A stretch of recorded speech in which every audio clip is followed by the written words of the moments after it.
If anyone would like to rise for the invocation and the pledge. Lord, as we gather here tonight to discuss the budget for the city of Leesburg, please give us the wisdom to make decisions with keeping all of our citizens' interests at heart. All this we ask in your name. Amen. Pledge allegiance to the flag of the United States of America and to the republic for which it stands, one nation, under God, indivisible, with liberty and justice for all. You ready to go? Well, good evening, everybody, and welcome to our first fiscal year 19 budget workshop. Our format's the same. We've broken down the budget into several different parts. I think if we are successful, or however, if we're quick, rather, I don't know if that means successful or not, we can maybe wrap it up into 3 meetings, but we have the 4 scheduled, obviously. So this evening's workshop focuses on the general fund and civic funding, and I stuck civic funding at the end to copy, just to deal with that towards the end. The first part in this portion, I want to go over, probably be a little bit long-winded, but I want to give a good budget summary of where the general fund's at for 19, maybe break then for some questions, and then go into the individual departments. I think we give a good summary, though, on where the general fund's at for 19 in the summary. So without further ado, we'll just get started. Generally, a budget highlights. How we've included that is the general fund, our number one expense in the general fund is personnel and salaries and wages. And we've increased and projected increases by 3%, including the city manager position, pursuant to your direction. However, the system as we've implemented last year will be based on merit. So everybody, you have to have a satisfactory performance evaluation to get the 3%. The top of the ranges of every pay range that we have will not change, and if employees are at the top of the pay range, like last year, they'll receive a 3% bonus. In lieu of general, because it's retirement, and that 3% affects everything. But if you're maxed out, you get a 3% bonus versus that pay increase. I did, based on some of the discussion that we had last night about making sure that we're paying the lower end of the scale more, I will project to bring up the bottom of all the raises 3%. So that affects the lower tiered earners, so that based on whatever, everybody who's in will get a 3% raise. But if we then hire people at a lower rate, we'll bring the bottom up 3%. That will help us stay competitive and move forward without having to make major adjustments. And then pursuant to the collective bargaining agreements, fiscal year 19 is actually year 2 of the CBAs, and we've agreed to those modifications, which is a 3% increase, and there's no pay range changes in those CBAs. We've agreed to the same ranges although that's not a pay range issue. So, and that quip was the firefighter incentive, a paramedic incentive payment is scheduled to go up next year, not 19. Health insurance contributions, as we spoke of last night, they are an increase, which is a budget highlight. That only has an effect on the general fund of $120,000. Citywide, it's $254,000. We need to mention, I think, the sale of the communication utility.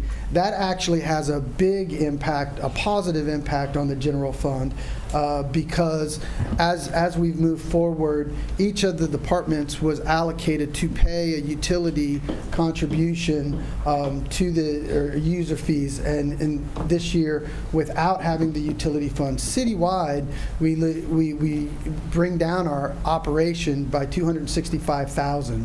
I've got another chart that shows that. We recommend this year to keep the fleet lease at 75%. Remember, we basically put depreciated value of all our vehicles, add that up, have a schedule, then we pay that into the fleet lease fund, and we come up with that number. So depreciated value times all the number of vehicles broke down over the department is that 100% number. We're paying 75% of that.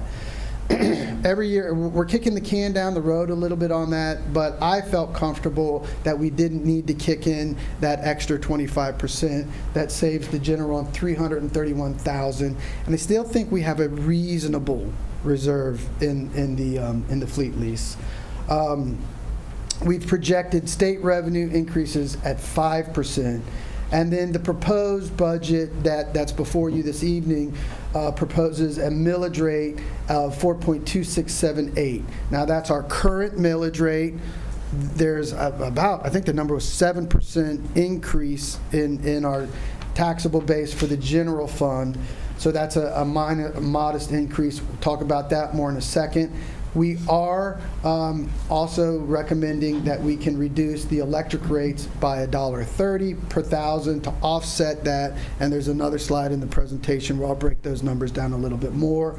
So on July 23rd, the famous DR 420 will be before you for your consideration.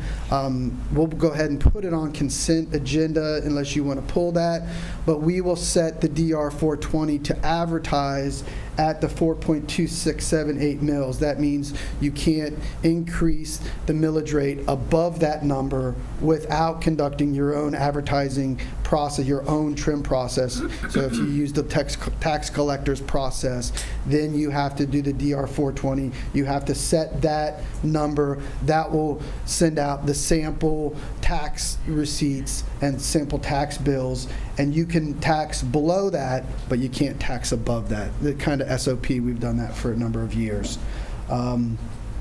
I don't think that you need to have a consideration of anything above 4.2678 mils unless we categorically really change our mission and goals. So now into taxes. Our tax rates, I think this is probably the really first positive year in a while. So that's a healthy sign. The economy's getting better. Our current rate at 4.2678 mils for the general fund brings a taxable value of the general fund of about $725 million. That's an increase of $58 million. So the new revenue that you're bringing in is 8% more, about $236,000. Remember, too, that also breaks down into our three other CRAs. I'll just spend a second on this. We'll have our CRA meeting on Thursday. But the CRAs are also showing nice growth as well. The Carver Heights CRA taxable values up about 23%, which gives it $22,000 more. The downtown CRA is up about $7 million, getting it almost 30 grand more. And then the big one, this is the exciting one, changing the taxable year when we did that a few years ago, I think was really one of the best things that we've done in the last few years, because we've turned this 441 CRA around.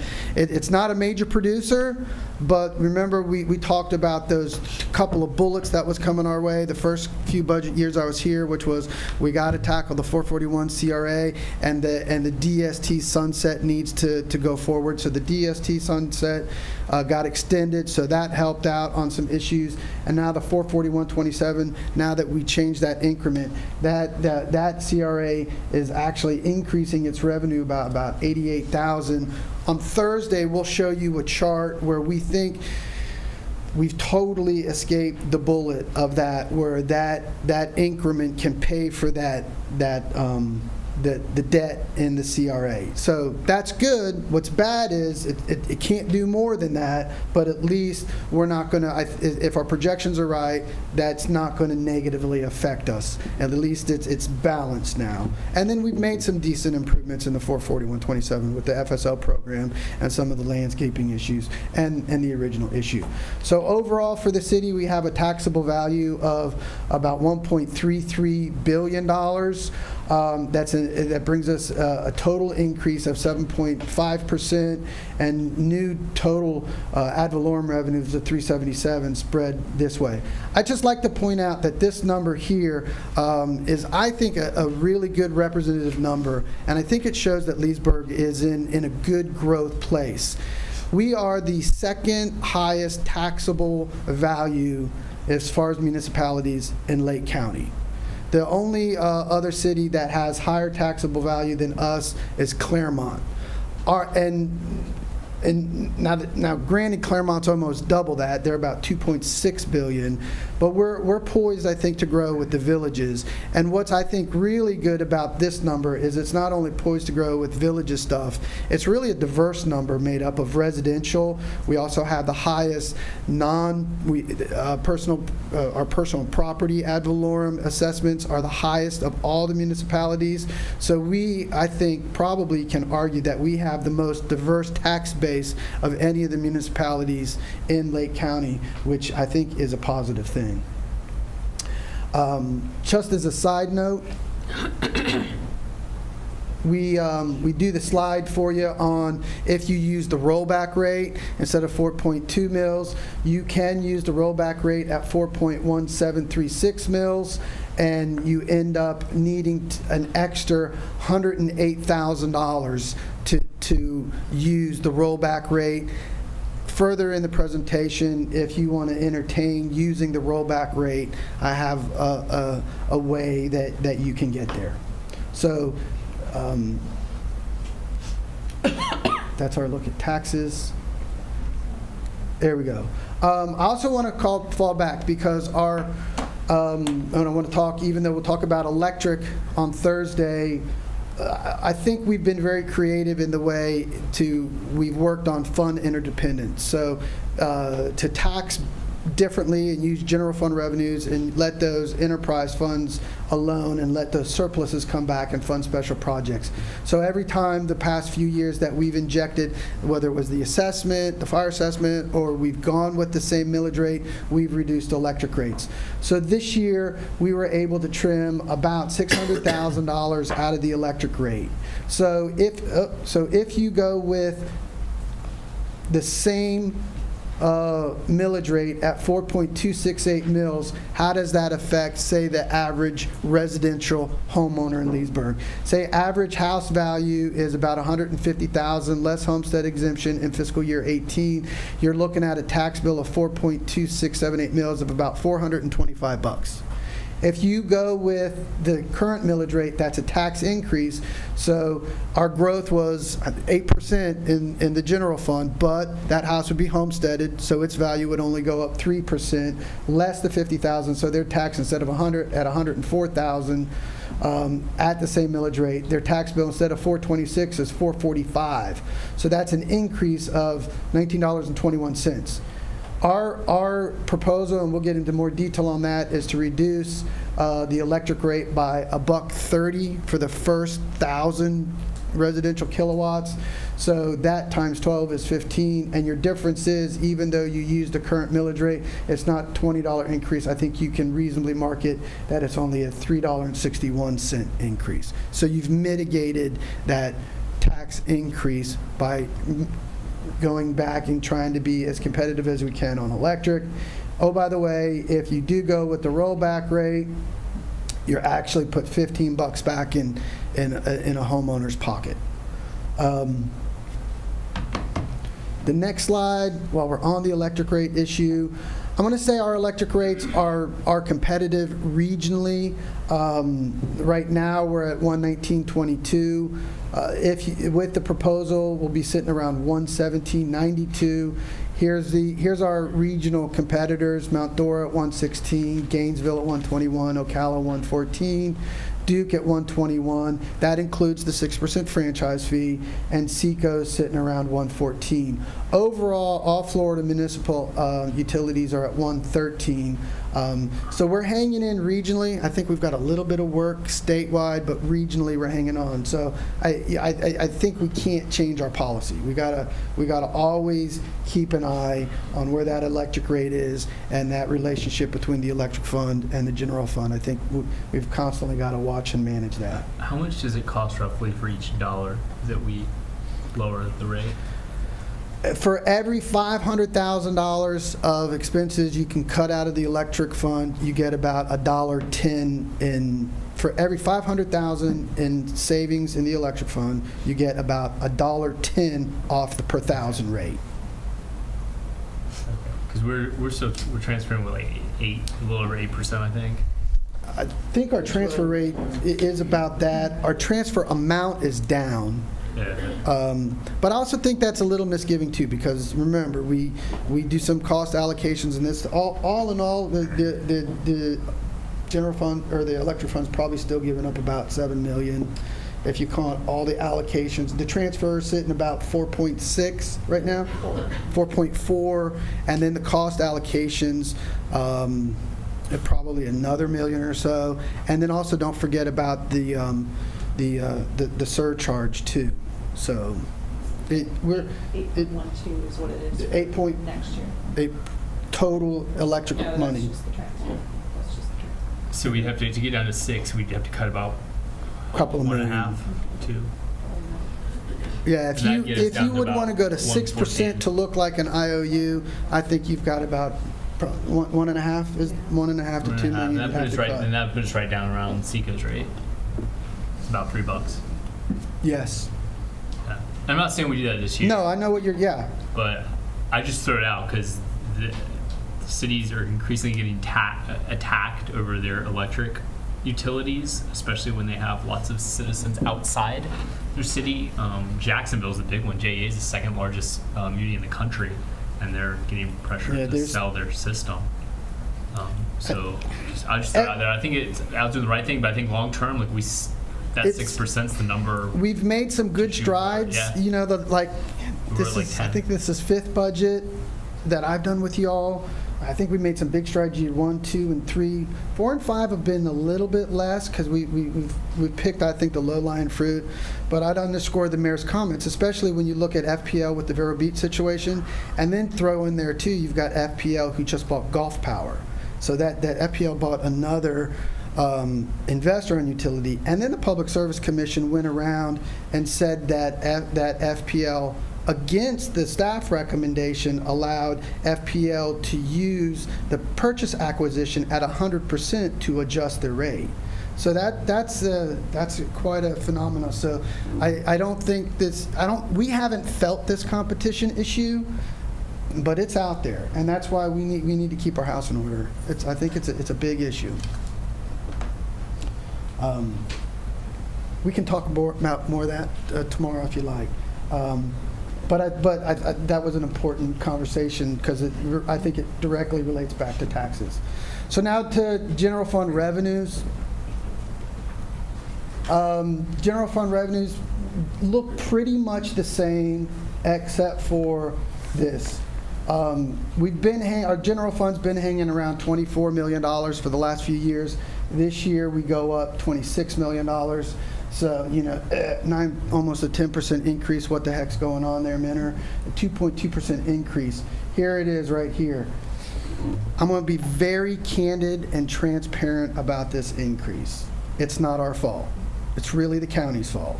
And it's a legal interpretation from the county. The county believes that the DST money should not be used for any existing debt, and that DST monies should be used only for new projects. Our new debt. So we use DST money.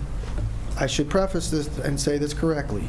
We will not use DST money for our existing debt anymore. So our budget does it the way the county wants to do it. And we totally disagree with that, but we're doing it the county's way.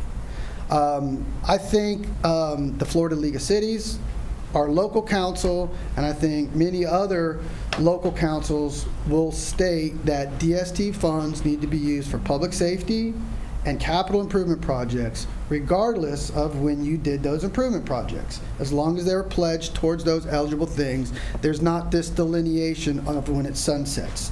The county's come up with the opinion that if it sunsets, you can't use it for those existing debt issues, only new debt issues, or other qualifying projects. So we're doing it their way.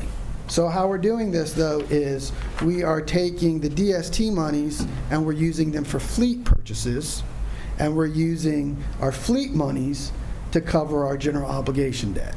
There's a slide coming up on that, but that's where the difference is. If you take this $1.6 million out, we've really only grown about $500,000 or so dollars. Frankly, that's all a shell game.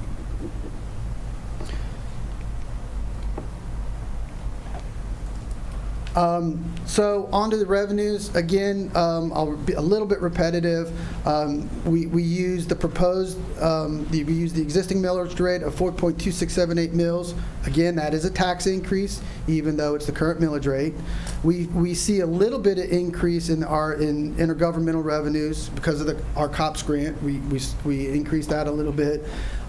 We see, this is a good thing, we see a little bit of code enforcement fees going up, so there's a little bit of an increase there. Interest on investments has jumped up this year about $100,000. So that's not breaking the bank, but it's been better than the 0% that we've been getting for the last several years. Again, here's where I'll repeat this again. The big change is the transfer that's due to the fleet and discretionary funds, which is $1 million. So the fleet funds are going to pay debt, and discretionary sales tax is going to pay eligible fleet and other eligible projects, and that's the big change. Our gas tax revenues, and I want to bring this out because if there is one scheme that you may want to look at, I feel very comfortable with it, and I'm recommending it. If you want to shift courses on that, there's an associated price at the end of the presentation. We'll get with that. But this year, we're recommending to bypass a major overlay with our gas tax revenues. Our gas tax revenues are generally split right down the middle. Half of it goes over to the general fund to pay for qualifying maintenance operations. The other half is kept to do annual overlays, and we overlaid about $500,000 worth of streets. This year, we're recommending to peel back on the overlay program a little bit so that we can fund general obligations to keep a couple of cash dollars in our pocket and to help control the millage rate.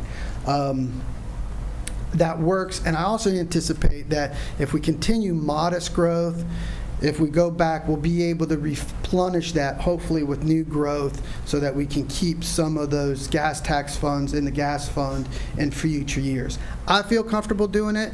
I'm going to say it is a little bit of a gamble. I think it's a reasonable one, and it's a mitigated one. But those are one of those creative things that we give to you to look at. So I'm going to say it's a little bit of a gamble, but it's a reasonable one. Our communication, again, back to the communication utility, we save $100,000. I showed you that it's $254 overall. The general fund sees $100,000 in relief, or we lose that. But again, here we've offset that lack of contribution from the fiber fund with the $8.2 million in cash, which we're using for special projects, and that operational reduction at $265. Here's your typical pie chart on revenues. Most of it were other sources, so 41% of the general fund is still your transfers. So transfers make up our enterprises, still is the workhorse. Taxes is coming up, and although that's not in this context, using taxes and general revenues is a good thing. So you actually want to see this number come up and that number go down. So we're making it a little bit. Now to the expense side.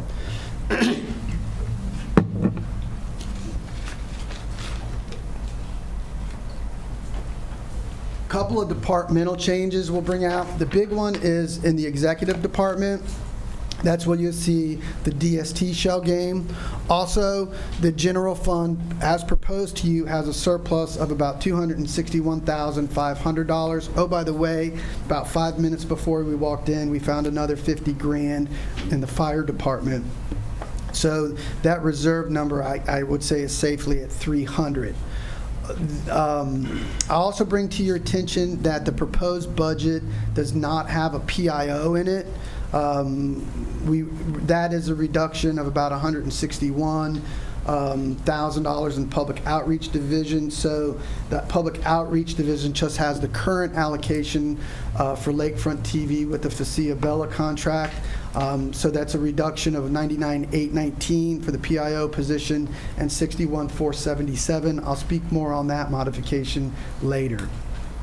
The police department is an increase of about $735,000 over different things. Mind you, also, even though there's an increase of $735,000, there is a grant revenue offset of $136,000. Here's how the police increases hit us. I'll also state, though, too, these increases go to the goal statements that we've been talking about. So wanting to provide quality, good, professional public safety services. I think that was goal number 3. So what we do is we feel this the second hit of the implementation of the new officers. We had 6. We programmed it at 50% last year. This year, we got to bring on the full load. That's 205,000. We added 2 civilian positions. I remembered incorrectly, Bob. I told you that I thought we had cut the code enforcement officer. I think I squeaked that back in. So we propose a 3rd code enforcement officer and a crime analyst at 96,814 increase. Retirement did increase. That's probably the lion's share of the increase at almost 180,000. And then the radio system upgrade with the county, which we voted on, I think 2 meetings ago, 124. So Now, those. Before you go to the next, the code enforcement officer positions, we do have 3 code enforcement officers. This would yes. This would say to increase your code enforcement activities by 1 So we officer. think we need a code enforcement officer as opposed to another police officer. I think you need that. I think at this stage, we've got the 6 budgeted for police officers. We're going to have the SRO discussion in a little bit. But yeah, I think there is a need there for code enforcement officers. I don't think you want to task your police officers with that duty. I think they can, but I think what happens is when your licensed police officers do code enforcement, that's not their primary objective. I don't think police officers. Well, I'm not thinking about doing code. I'm just thinking about another. For me, I would prefer another police officer as opposed to another code enforcement officer. So, I mean, Understood. if we're going to pay for one, I would have another. I mean, we heard all the discussion about neighborhoods not safe, but I don't think a code enforcement officer is going to make it safer as opposed to another police officer. So, I mean, that's kind of my, I don't know if we have, overload, the 2 code enforcement officers can't handle it. Last I thought we needed more administrative help, and I thought we did that, but I don't. We did the administrative help. So And are we saying that we need more officers to do more cases, or now we got the administration, we're caught up or we're catching up? I think my advice to the city commission is that we need code enforcement. We've spent fiscal year 18 and fiscal year 19 trying to increase the police force to tackle safety issues. But we also got to tackle code enforcement, land development regulations, and beautification issues. So to do that, you also need a code enforcement officer. We need both. Obviously, that's my recommendation. Wherever the commission deliberates, we can make that happen. Well, I guess I would just like to see someone tell me that we're inundated with cases, we need more. I just haven't heard that, we need more officers because we can hit more neighborhoods. We can do. I just hadn't heard us say that the 2 officers we have are just overwhelmed. So I mean, I thought the administration part was supposed to help when they do the cases. They file it in and we're ready to go. So I thought that's where we were. I haven't heard that we were inundated. I don't know, Chief. Maybe somebody else. I don't know if there's any. A couple things. Commissioner Bone probably has First, an you've opinion got on on the this. police. We still have in the budget the seats to fill, the vacancies to fill of 6, right? Right. Those are still in the budget. When we added the 6 officers, we had 65 officers programmed. When we added the 6, we go to 71. Right now, we're at 66. So we still have in the budget to fill 5 police officer seats.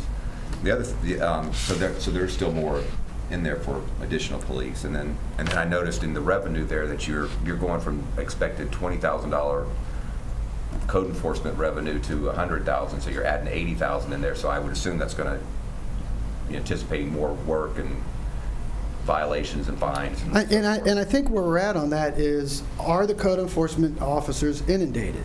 I'm going to say yes. And I think we've seen in the past few years how we've done more code enforcement activities. But I think the code enforcement officers are about at their peak of what they can accomplish. And if we want to be more aggressive, I don't know if that's a politically correct word, but if we want to continue to ensure that property maintenance issues and land development regulations are enforced to make Leesburg as competitive as it can be, we'll need another body there. And now that's my recommendation. I won't back off that, but I also work for a collective body, and if the collective body thinks that police is more important, then that's a financial block you can shift. So there's a million scenarios where you can go. I did take a brief ride 2 or 3 months ago with the chief and who's the code enforcement officer there. It works very hard, apparently, from my observation, and very knowledgeable and what he's doing there. So I did take a brief ride with the city manager and the chief and Mr. Riley there, and there's more work that they can do that they're just not able to tackle with just the two of them.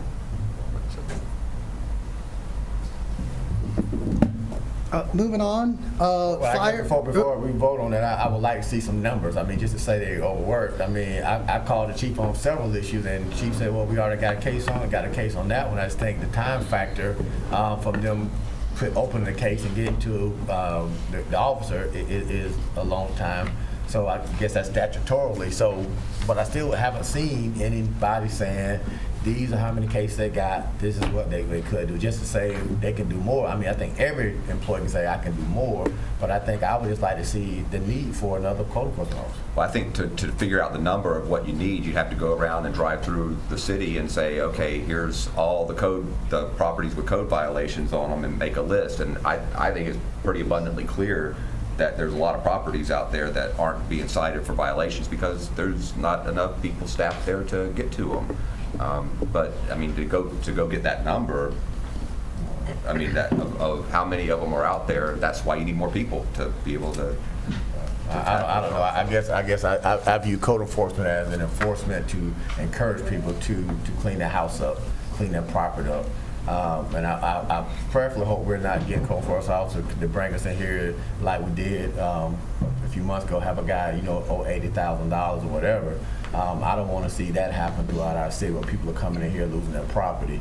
So I hope that's why we're not hiring somebody else. I mean, that's me. I agree. So I hope when we're hiring, if we're ever going to get to that point, that we are going to be an agency that's going to encourage people to fix their property up and not Gestapo. We're going to just take people's property. So, and I think, if we're going to come and say we need another officer, I mean, I think they had a whole year to come and tell us why they need another officer just to say there's a lot of property. So I still haven't heard anything to tell me why we need another code enforcement officer. I think we have had discussions about the more code people, and I have no impression from our code enforcement department and the chief that they're out there trying to take people's property away. And in fact, with the handful of code enforcement departments I've personally dealt with, not just in Leesburg, but around here and South Florida, wherever, I have never seen, in my experience, a code enforcement department that is set out to take people's property away from them and to not work with them first. And they give them every opportunity to correct whatever violations they are.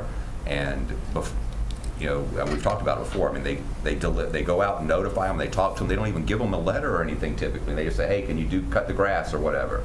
And then they come back, and if they haven't done it then, they're like, hey, look, I'm going to have to give you a letter here and give you some time to get it cleaned up.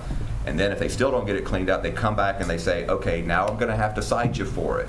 And they give them a citation. And when they get that code violation, then there's a hearing date that's going to be set for that. And then that hearing date very often gets postponed because they're working on it and they're making some progress. And then if it still doesn't get done, then they set it for a hearing. And then when it gets to the hearing, they have a code enforcement hearing officer that has the meeting and gives them more time to correct the violation. And so this is not something that just happens overnight, that somebody's out there to try to put a fine against the right not piece to of labor the property. point, but I would never say never, because I think this city has an issue years ago, so I would never say never, because it does and it can happen. And I don't support that. Yeah, if but that's I'm what saying, happens. but it can happen. Not to belabor the point. For me, I would just like someone to before we vote on the budget, the need for a code enforcement officer. Okay. Well, I'm going to say this as the one who's remained silent through this. We've been working for 5 years to get this cleaned up, and you've beat the drum louder than anybody with pictures and letters and dragging every city manager and chief we've got around trying to get stuff cleaned up. Now we're getting it cleaned up. I don't care who comes and stands in that podium. If we give them a year to fix something and they get penalized and don't care, I don't care either. Take their property. You have to be a really unique-minded individual to ignore something as simple as mow your grass and move a car, or let $100,000 in interest occur on your property. That's just simple. It's not complicated. You don't need a PhD. And then we've been beating this drum trying to get this done. We finally got 2 code enforcement officers busting their butts. We have 100 things. We're on the momentum. We have plenty of law enforcement officers. We are trying to add more to it. Why would we want to hinder adding one more now that we finally got some momentum? It's like pulling a train, man. Once you get it to 40 miles an hour, why would you take one of the engines off, you know? And you're right, I've been beating the drum. I drove with code enforcement officers, and I think they're doing an excellent job. I still don't see the need for another one. I mean, if we need $50,000 for another code enforcement, great. I'm just saying, as a person who has been in the neighborhood, who has called the city manager, who has took pictures of buildings with tarps hanging off roofs. I read the code enforcement cases, and this is not a one-time. I don't think a third of officers is going to make that property on Washington Street that's been before the special master at least 5 times, with sewer running out, with people living there. It shouldn't take 3 chiefs, 3 city managers to get that done. Another code enforcement is not going to get that done. No. So and that's not And that's not a property owner. But if you got one That's an investor who's coming to our city, brought up the property, and we play around with them with you know, you gonna do this and do this. And finally, I read where in the last code enforcement where it said you're gonna be fined until you fix your roof. Now, that's perfect. I don't think another officer is going to make anything happen faster or slower. It was just we were consistent. That was an investor who didn't live in Leesburg, didn't care about Leesburg. You also got a case where people have died and a family member is trying to get the property, walk in here, and Al's been in communication with a particular case. I want to get my family's property. I couldn't do anything because I didn't own it. So I think because of my stand to the pole, I think every case is significant, every case is different. So I want us to make sure that as a commission and our code enforcement that we understand that every case is different. Not that I'm ignoring it. There may be legal cases where I couldn't do anything. That's what I'm saying when it comes to taking people's property. Every case is different. And for me, before we add additional personnel that we talk about with the budgetary issues, show me the need for it. Not that we don't need them, show me why we need them. That's all I I'm think asking. that's a reasonable request, so maybe we could wait and let Al bring the data, and then we can. Well, I talk want to about add just some- one thing, Mayor, if I can, on that, is that, you know, the more cooperative that we want to be as a city and giving people time and opportunity to get things fixed up,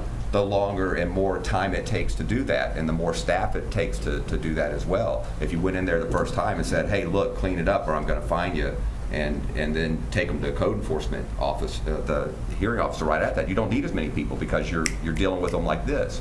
But they give them a lot of time, and they're holding their hands and working with the homeowners and property owners to be able to deal with it. So that eats up more of their time. Well, and my personal position on it was this. You know, let's say we get a complaint that we got speeders on 27. So we say, okay, we're going to put a traffic unit down on 27 to catch speeders. So he's down there writing as many tickets he can, slow them down. Then somebody says, well, we got speeders over on 441. Well, he can't be on 27 and 441, so we have to put somebody on 441. Now we need another person. Well, we already got somebody writing 100 tickets a month. Yeah, but we still got a speeding problem on 441, so we add to it. I think the 2 that we have, by talking to them, and I don't think this presentation would be here if code enforcement officers hadn't talked to the chief, and if the chief hadn't talked to Al, and Al wouldn't be standing here pitching it to us if they all 3 collectively didn't feel like there was enough cases to merit one. So, I mean, if you want a list, I mean, we can spend the time to get you one, but I think we wouldn't be here Well, if those 3 people who are shaking their heads, yes, we need one, didn't collectively feel that there was value in it. Well, I think Al told me before some things that we wanted. We told him no. We thought it was value, and we told him no. So And we probably will tonight. I'm just saying. yeah, I get it, but you know, for my years, I think I still want to hear. All right, moving along. Next, a couple of things in the fire. We did add 1 position in fire, an executive assistant, to help process payroll. We do have a little bit of a payroll overtime increase and retirement, and then of course the radio system there. Public Works, about $300,000 of an increases, and with an offset as well of about $50,000. And one of these is a proposed thing that we, DC and I have talked about a number of times. and we'll get to it at the end. But there's a little bit of an increase for street lighting, professional services, just general little miscellaneous things in streets to help keep going with beautification efforts and keep the city looking good. The facilities has a little bit of an increase because of additional facilities that we've added, so I think that's a modest increase. The biggest ones is grounds increase of about $215,000. That includes additional median maintenance. The state has reached out to DC a number of times. So like now is a classic example when you come in and you see the grass right there in front of Catrali 441, it's got the US Open rough. That is a state issue. The state contracts that. You see it on 441 where we don't have the median. So throughout the community, you see these median issues. I don't know if saying the state has offered, probably the state has proffered that they would like us to take over that maintenance. With that maintenance, they'll give us some additional grant money. But we've calculated that taking that over, and in addition to the medians and things that we're going to do, we have an increase of $215,000. It's a big number, but I think it's one that's paying dividends, and it's one that we seriously need to consider. How will you hire additional staff? And we're covering it with the folks that we got, and this is a contract number, so we go out to contract. So it's an increase in contract services is where you see those increases. That really wraps up the revenue side, the expense side, and the tax side of the general fund. I want to, before we break down the general fund down and get into the smaller detail, I wanted to just bring up some items to consider as you move forward and you hear the deliberation from department heads and the public. We did a number of things. This list was a lot longer, but this is what I referred to as the cut list. These are the things that got talked about throughout the course of the year or so that the commission wanted or had talked about or asked me to get numbers for, and these are the ones that on a staff level we didn't get back into the budget. One is the reopening of the library on the Fridays and Saturdays. To do that, it's going to cost about $122,000. The other one was to add additional planning staff. That's a $105,000 increase. But remember, that's split between the general fund, it would be a $47,000 hit, but the utilities would share this over 1, 2, 3, 4, 5 or so utilities at 57. So it's more of a hit for the general fund, but then again, there you go, the little evil utility cost allocation that we do. Let me ask you, why are we not showing this on this coming budget? I mean, these positions should have been filled 2 years ago. No, our positions are filled. These are new ones. These are to Okay, so process they're up the. to where they should have been, and we're going to add 2 more. I'm thinking of the length of time and the work involved in all this increased planning and zoning. Existing staff, Tom? It is my opinion that you can probably move forward without these positions. I think we are getting to a precipice where additional growth and maybe the desire to change the landscape of our land development regulations is upon us. If we want to do that, then I think you need these positions. I don't know if we're quite there yet. So that's why it was asked about, we dug up what the number was, and I kept it on the bubble, and I didn't put it back in. All right, I don't there think is a learning curve here. Don't think that if we get really busy, they're going to walk in and start working right away. And no doubt. Okay.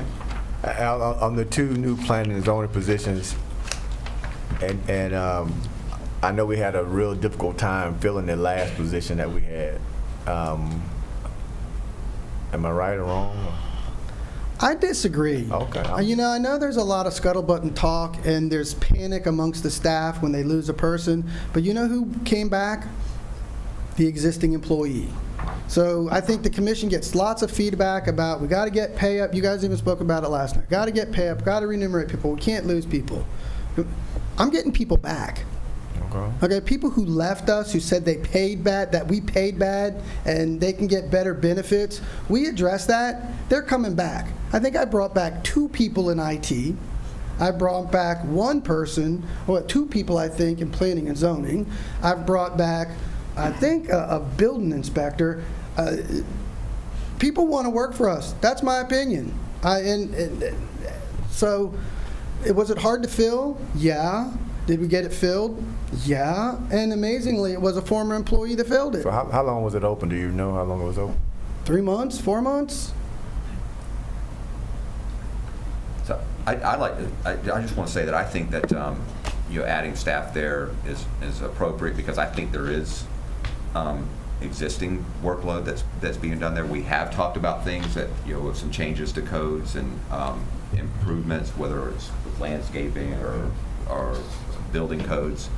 We've talked about facade grants, and I know, now currently with the grant programs that we have, whether it's the signs or the facades for commercial that we're doing, those are things that that are reviewed in part by our planning staff, correct? I think. So if we move forward in doing some changes to our codes, doing more grant programs out there, then you are putting more work on that department, in addition to the hopefully continued growth that's happening. And so one of the things that I think that we can be proud of as a city, from what I understand, is that when somebody comes in there to get approval to do a new development, it's reasonably quick to get it done in Leesburg, and we're able to do that. Well, if you get behind the curve on that as growth is happening, and it'll become less able to do that, to be quick about it. And so I do think that there's currently a need for it, and anticipating that there's hopefully going to be more demand. Yeah, I'm gonna toot my own horn here just a little bit, and I normally don't do this, but one of the goals that you set out for me when you first hired me was economic development was a priority. That filling the economic development position was primo back going up 5 years ago. So we brought on Mike Rankin. And I suggested to the commission that not only did we need the economic development position, but we also need to change the scope of how we do economic development. And we need to be inclusive of the airport as an economic development engine. And we also need to consider that the building department and the planning and zoning department are part of our economic development engine, because when contractors come in and we do things, we want to have reasonable rates, and we want to get stuff processed fast, and we want to have people working in our planning and zoning department who don't put up barricades but help you get through them. I think the first 3 or 4 months that Mike worked for us, he heard that speech from me every day. To his credit, I think he has taken that and run with it at the building department, and we have a responsive building department and planning and zoning department. And I think there's 2 people in particular who are doing a fantastic job. One is Jay and one is Dan. Jay Cannell and Dan Miller. Because of those 2 folks, I think we're able to push the needle into the red. I think we're at the precipice where growth is coming in and we don't want to get behind. I think we've built up a good reputation the last few years, and we want to stay there. And we're able to stay in the red because of Dan's management at the planning and zoning department. So I think it's around the corner, and especially if we want to tackle comp plan modifications, relook at our land development regulations, reconsider how we do these global mission changes that goes back into those vision statements. And yeah, I think you're going to need some people. Dan has probably felt the biggest hit on this because his workload has definitely gone up, and so you also charge me with getting the most out of our employees, and I think I do that pretty well. Short of burnout. So I think I think we're close. But it comes back to priorities, because it comes back to the risky rocket schemes of how we're manipulating the gas monies, where you want to go with taxes, and so balancing your all 5 opinion is a difficult job. And so we do it, and you hear me say, you guys say, hey, I want this, but I don't want taxes, so then I got to go yell at Dan and say, Dan, get it done. So that's kind of the rotation, and I don't think you hear too much feedback coming the other way, saying, and so we're at a precipice. If the commission sees that needs to change, that's the cost, and in another slide, I'll show you how you can get it done. But you've got in my opinion, the slide's coming up, you've got about 9 competing demands. So we'll hit that too. I've got another couple to add to that. I'm so, sure. yeah. I hope I captured a couple of yours in the 9. In the 9. You have to- If I'm doing my job, I captured at least one. I would say, because I used to get complaints about our building department and planning and zoning like on a weekly basis when I first got on the commission, and I don't get them anymore. So as much as I want to see growth there, the fact that I'm not getting people coming to me, my customers, and complaining, I tend to agree with Al. However, also seeing the growth is out there. If there's a way to get maybe like one of those budgeted, but give Al the discretion of whether to fill it or not, so we don't have to come back, would be nice. I don't know why we're talking about hiring 2 if we only Need one. maybe don't need any. That was the request. So, Just- so if that we was could, the request. if we could, that would just be my only comment there. Let me kind of give you some other things to consider about. To Commissioner Dennison, your issue. Right now, the general fund is like we started out, and here's how I kind of end this: is we've got about $261,500 in surplus with all those things that we considered, plus the $50,000. We found an error in the fire department, so fire department's actually down 50 because it was a lease payment. So that number is actually 310. Is the surplus, if everything stays the way it is, there's a surplus in the general fund right now of about $300,000. Here are the things that I think your competing demands that you need to talk about. Use the rollback rate. If you use the rollback rate, you need another 108. That reduces the surplus by that number. We need to talk about capital projects. That discussion's coming up the next workshop. So there's $300,000 you can throw at some additional capital projects. You can reduce the electric rate further.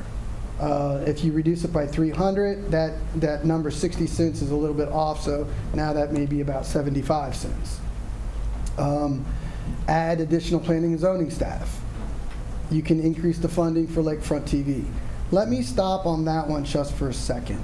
In the elimination of the PIO position, I think we found some success with Pam Hester working and doing our outreach on Facebook and the internet, and some of my efforts getting redirected with Pam to do the outreach. And you all have responded to that positively, and I've received some public comment that we seem to be doing a little bit better. With that being said, I think we can tackle that solution really with changing Pam's job description and her job and paying her a little bit differently, which will still equal an overall savings for us. So what do we do with the rest of the mission? And for lack of better words, I call it the propaganda machine. And I think there's a place for that, of branding our message, getting it out. And one of the places, as I reflect now past the past few years, are maybe we set up Lakefront TV and the Facilla Bella contract with the wrong goal. When we set out and we did that back when Ray Sharp was interim city manager, we did that with, we didn't want to spend a whole lot. We wanted to bring back our budget. So we burdened, if you will, that production company with also not only the responsibility to provide propaganda and turn out information and seeing a message about all the good things that we're doing on a community level and a legislative level. We also strap them with, we don't want to pay for it, so you guys go out and get sponsors, and whatever you get returned from the sponsorships, you share a little bit with the city to offset our costs, and you offset your costs, and then we can do production. Looking back now, I think maybe there's a thought that that approach was incorrect, because then your production company starts focusing on who do we get for sponsorship to keep the lights on, and then they start drifting away a little bit from the message that we want. So maybe what we need to do is come back and change that mission and restructure the contract such that if we want these, if we want product 1, 2, 3, 4, and 5, which is all about what they can do to promote Leesburg in a more positive fashion, and we're only getting item 1 and 2 because their 3, 4, and 5 is spending time on advertising supports that helps the mission, then maybe we need to take that away and bring that and spend more money and make the focus of that TV production primarily on what we want. To do that, it's going to cost us more money. I had a brief conversation with the folks from Ciabella, and they think that number is about 75 grand more.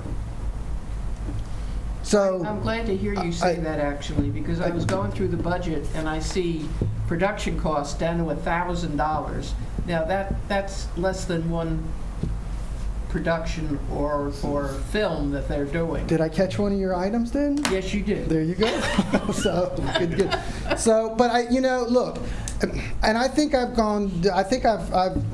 grown a little bit in this. I've never, and I think it's been known, I've never thought that the TV studio, I've never went to grad school and blah, blah, blah to be a TV producer. But I think I've come to appreciate more. There's a mission for that. But I also think we don't need the PIO position. So it's, if you move on, but you're also going to see my recommendation on what I think your priorities are too. So I put that out there because I know it's been talked about. Whether it's still, I'm still ready to say it's a priority and you should fund it. That I didn't. Are you talking to the PIO person? I've talked to Pam. Okay, but we don't need a full-time PIO. No, I don't- And that no. was the problem No, I with don't. the last one. No, you don't. This budget does not have a PIO position.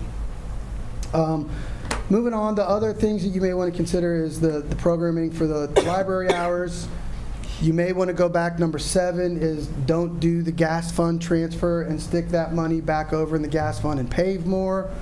And then 8, of course, is a combination of everything. And 9 is just keep the surplus and don't do anything with it. My recommendation is you probably really should go back and look at number 1 and 2. I think that the fight to keep us at rollback, it's not a lot. I think it's an important item that we can do these things and still provide some tax relief. So I think that's important for us. I think it shows your fiduciary responsibility. And then I think what you don't spend in the 108 to get to rollback, you put into capital projects.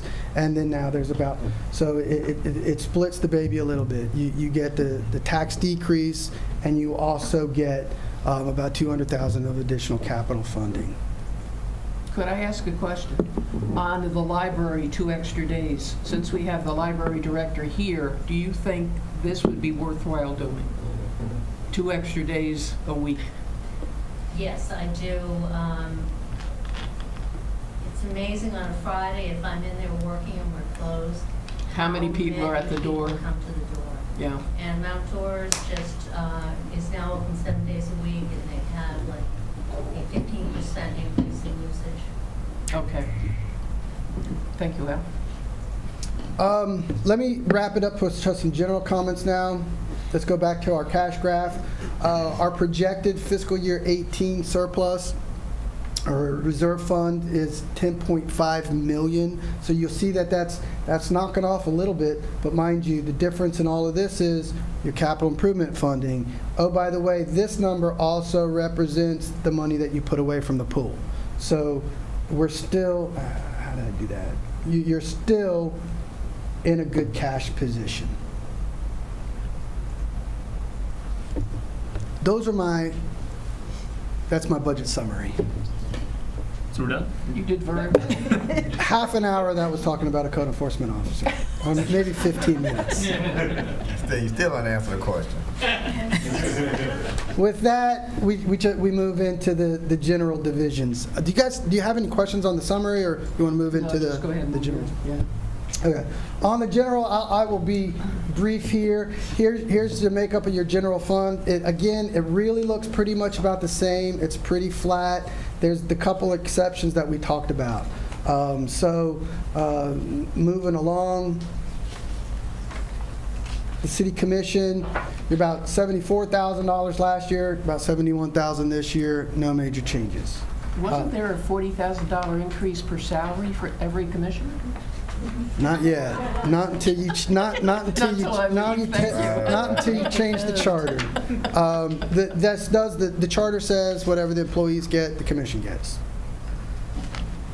Executive, this is city manager, that's public outreach. You see the reduction there is the PIO and other expenses. So what's left is basically operating the Lakefront TV. Administration, pretty much the same there. So on the Lakefront TV, the $75,000, I know you gave us a brief synopsis. Are you going to give us something in writing on what their new mission purpose is going to be? Here's how I would propose to go that way. If you want to leave it as proposed, which is no PIO and the existing Facility Bella contract, then Lakefront TV will operate as is. The production contract expires in December, probably in August, early September. I need to get feedback from the commission whether you want to renew the contract or whether you want to go out to bid. And then at what parameters you want.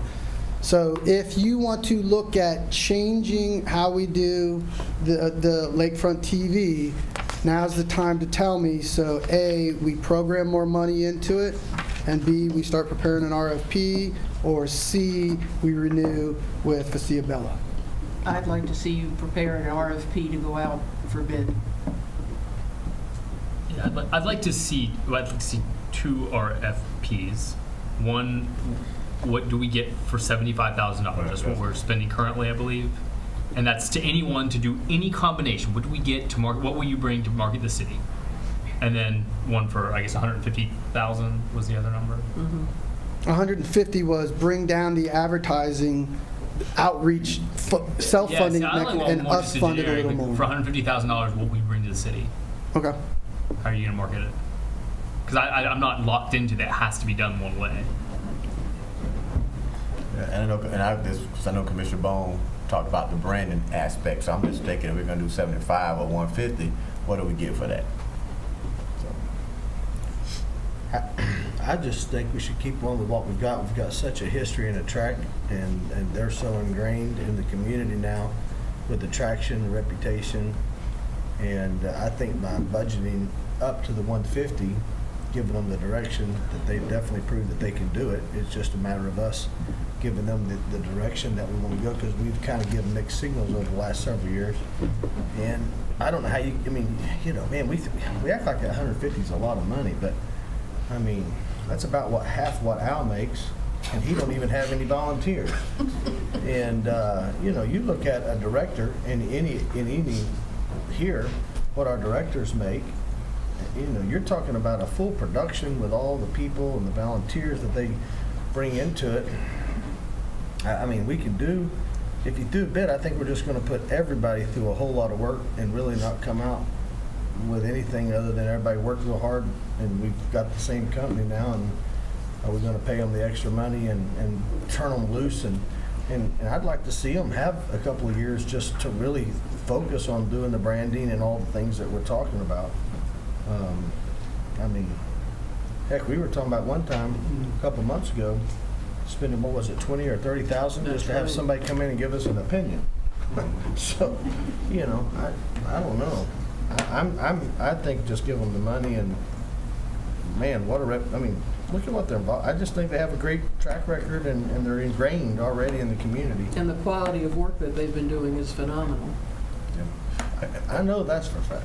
And for me, for the 75,000, I would prefer if Al just told, okay, this is what we're asking them to do at this point. Do A, B, C, and D, and this is what they're going to do, as opposed to just saying, let's give 75,000, and Al gave us some small talk of, what he's talking about, but I would like to see something written down more like a scope of work for the 75,000. Now, that'll make me feel more comfortable than just voting on an increase. When you say 75, you're talking about the additional? Additional. Right. Just what Al said, he changed the purpose and, just kind of scope of work on what they'll be doing. I'm open to seeing what other people can offer us. I mean, I don't know why, you think you've got something really good, and maybe you do, but you don't know if you're not, looking at what else might be available there, and it may not be anything better.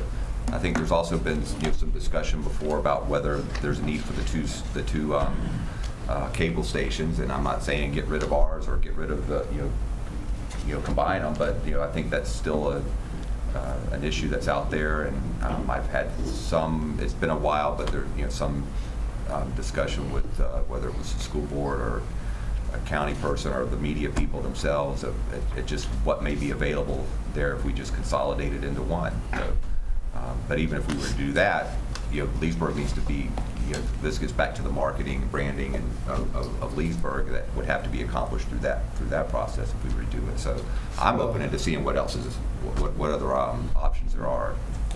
I doubt you tell your clients that, but that was a joke, Bob. Go try other lawyers, come back if you think I'm not as good. Occasionally I do.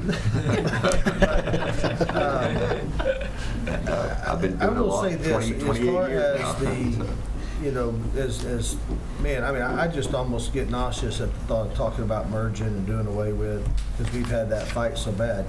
And I will say this, if we went down that road with merging or doing away, and me and Al had spoken about it too, and I brought up with him, the more people who get a piece of the pie, the smaller piece of pie you get.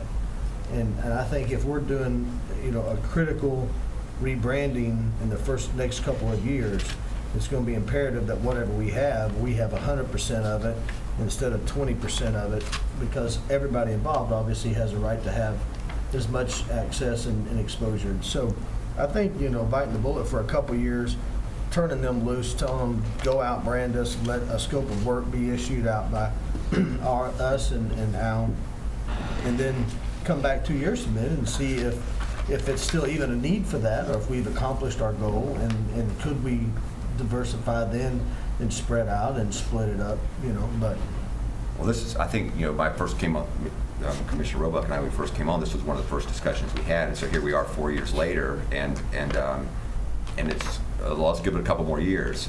So I think it's time, and that you do look at it and see what is out there.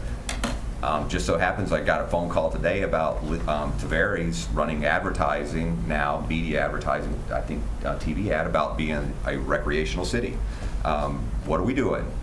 So I know we show up, we have somebody show up for events and broadcast our events and that kind of thing, but I don't know what we're doing to actually market other than here's interviews at an event that's happened.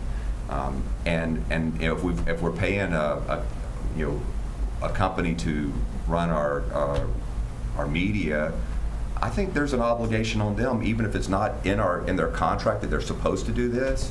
A good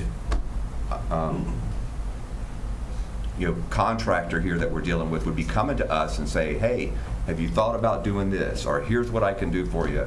And I don't know that they're doing that. They're all I see is that they show up at events and run it and do some interviews and of us there, here and there.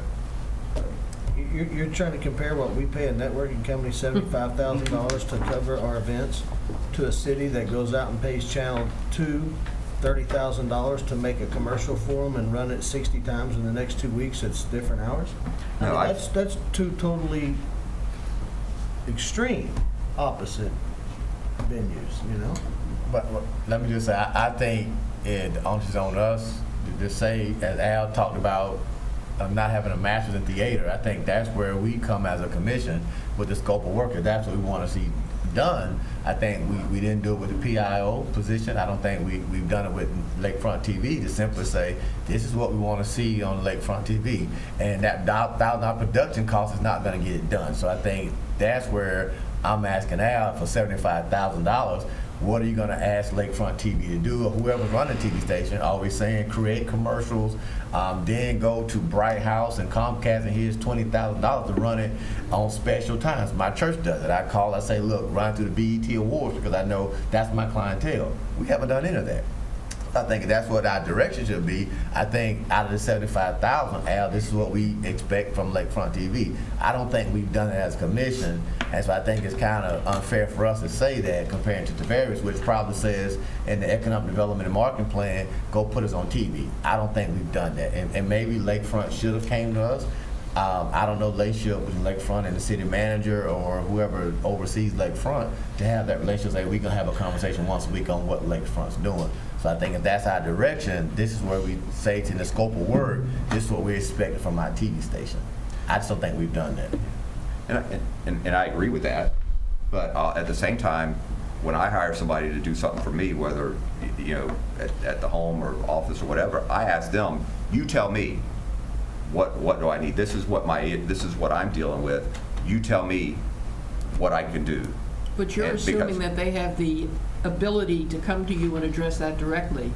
Yeah. These are employees or contractors, and they go to Al. Are you hearing the full story? No, well, that's what I'm saying. I don't. I mean, But don't and it's blame not, it on and I don't the think TV it's, station. and I don't think I can tell them what to do either, because that's not my, you know, my medium. And so that's what I'm saying is that here we are. We have a station. We want to brand ourselves. We want to market ourselves. We want to have people attracted. And like I said, all I'm getting out of it from what I see in their involvement is just showing up for events and conducting some interviews, and that's all we want. Then I guess that's what we get. But you know, we can go to them and say, or not to just the ones we have now, but just put it out there as a proposal that this is what we have. We want to take Leesburg to a different level in being advertised and changing our image, you know, getting, you know, whatever negative stigma we may have here, to get over those things. Then we, you know, how do we do that? How much money you know, what budget does it need? Instead of just saying, here's $75,000. It's like me, you know, if I have a busted roof and I have somebody come and I say, I got $5,000, tell me what you do. Well, I'm going to go down the street here. I got another job I got to do. So, you know, they're going to come and tell you how much you've got to pay to do what you need. I guess So, because I think Lakefront TV is doing a good job. It does bother me that it's never been put out to bid ever. So I think it's time. It's time. The last time 2 years ago was, well, they need some time. We haven't given us time, but next time we'll put it out to bid. So I think it's time to put it out to bid in any scenario. I think it's irresponsible to just continue to issue no bid contracts. We can still select them. I said they're doing a good job. The other thing that I'm concerned with is we're putting all of our eggs in the public TV access basket. Like, that is the only way we are going to market our city. And I'm sorry, but people don't watch cable TV anymore like they used to. Is some amount of it useful? I'm sure, but maybe 75 is the answer for cable TV. Maybe the other 75 needs to be spent on other types of marketing the city. doing I that don't commercial. know. Yeah, doing a commercial, you know, managing our social media, things like that. So I'm also a little leery to just say, here's $150,000, make our public access TV better. Because to me, I don't want to limit to public access TV. I want other things. Well, we have our economic development person sitting here. Maybe he should come before the commission and give us an update of what he believes at a later time. Yeah, later time. well, I think we got a lot of growth on the turnpike. We have not one billboard for all those people who are coming to the villages area looking at a house. We have not one billboard when they're driving on 75 or the turnpike that say, hey, Leesburg is right around the corner. And we right on 44, we have nothing. You know, I mean, Channel 22, I rarely watch it because I'm flipping through other channels. So again, Facebook, if we're monitoring Facebook, there's ads you can buy on Facebook. I mean, so I think there's a lot of things we can do with 75,000, and is it public access TV? So I just think maybe it is bidding out, maybe it is asking what else can the professionals recommend for us to do. Well, guys, if we want to do a lot of advertising, I mean, I don't know that there's any business that does more advertising than my business. Oh, yeah, you're right. And, I mean, you know, we do a host of things, whether it's mail outs or TV or whatever. And most of our dealerships are spending between $60,000 and $85,000 a month on advertising. We're talking about $150,000 a year. And right now, we've been grappling about what we've been getting for $75,000. For $75,000, you should just get somebody saying hi to you at a party and putting your public access TV on. I wouldn't do all this for $75,000. So, you know, I think, and again, I just want to say this, and we'll move on. For me, and I appreciate what the mayor said, and he is right, we have mentioned this. I think what I'm the sense of unfairness that I'm feeling is I have worked hand in hand and very incrementally with Lakefront TV for the last several years, seen a lot behind the scenes. I do know, and I think Al could speak to, of some of the restraints that we have put on them in the past, some of the hindrances that there has been, whether because of previous employees and other things that, just too many spoons in the pot stirring it. And I think for me, I know if we do put it out for bid, we're going to go through a lengthy process. It's going to be an expensive process if you count staff's time and effort. You're going to have all these other groups that are going to put their efforts and time. And then in the day, all of us are going to sit right here and gripe and fight about it and come up with something. And then if, no matter what we do, we're going to have to come out with the same outline, the same agenda, figure out what we want to do direction-wise, and then go through the building process with them. When we already have somebody who has sat down with Al, they've had a meeting on it, and now that we're ready to finally spend a little bit of money to get those things done, we're going to be like, well, we're going to double the fee and put it out for bid. So that's just where I'm coming from. I mean, it takes 3 and there's 5 of us, so 3 of you can do it, but that's just where my nickel's at. Next. Okay. Administration, pretty much the same. That's basically myself and Pam and Mike in that numbers. City clerk, operations again about the same. What are the promotional activities that run through the administrative division? The increase is for the, I don't know if you're talking, the increase is a chamber school teacher breakfast sponsorship, $5,000. I think we're shifting that We around. keep doing, like every year, we're doing a budget adjustment for it, so I think Pam just wanted to stuff it in there. 46. Elections, city attorney, our miscellaneous division, that takes care of the DST stuff we talked about. What was the reason for, we moved the vacation buyback into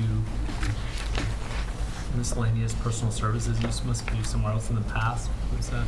It's always been here, but it's expense in the departments. Oh, okay, It's so the just actual says cost. zero. Yeah, Right, you I don't, got it. it's Okay. just allowing the money to be in the general. Gotcha.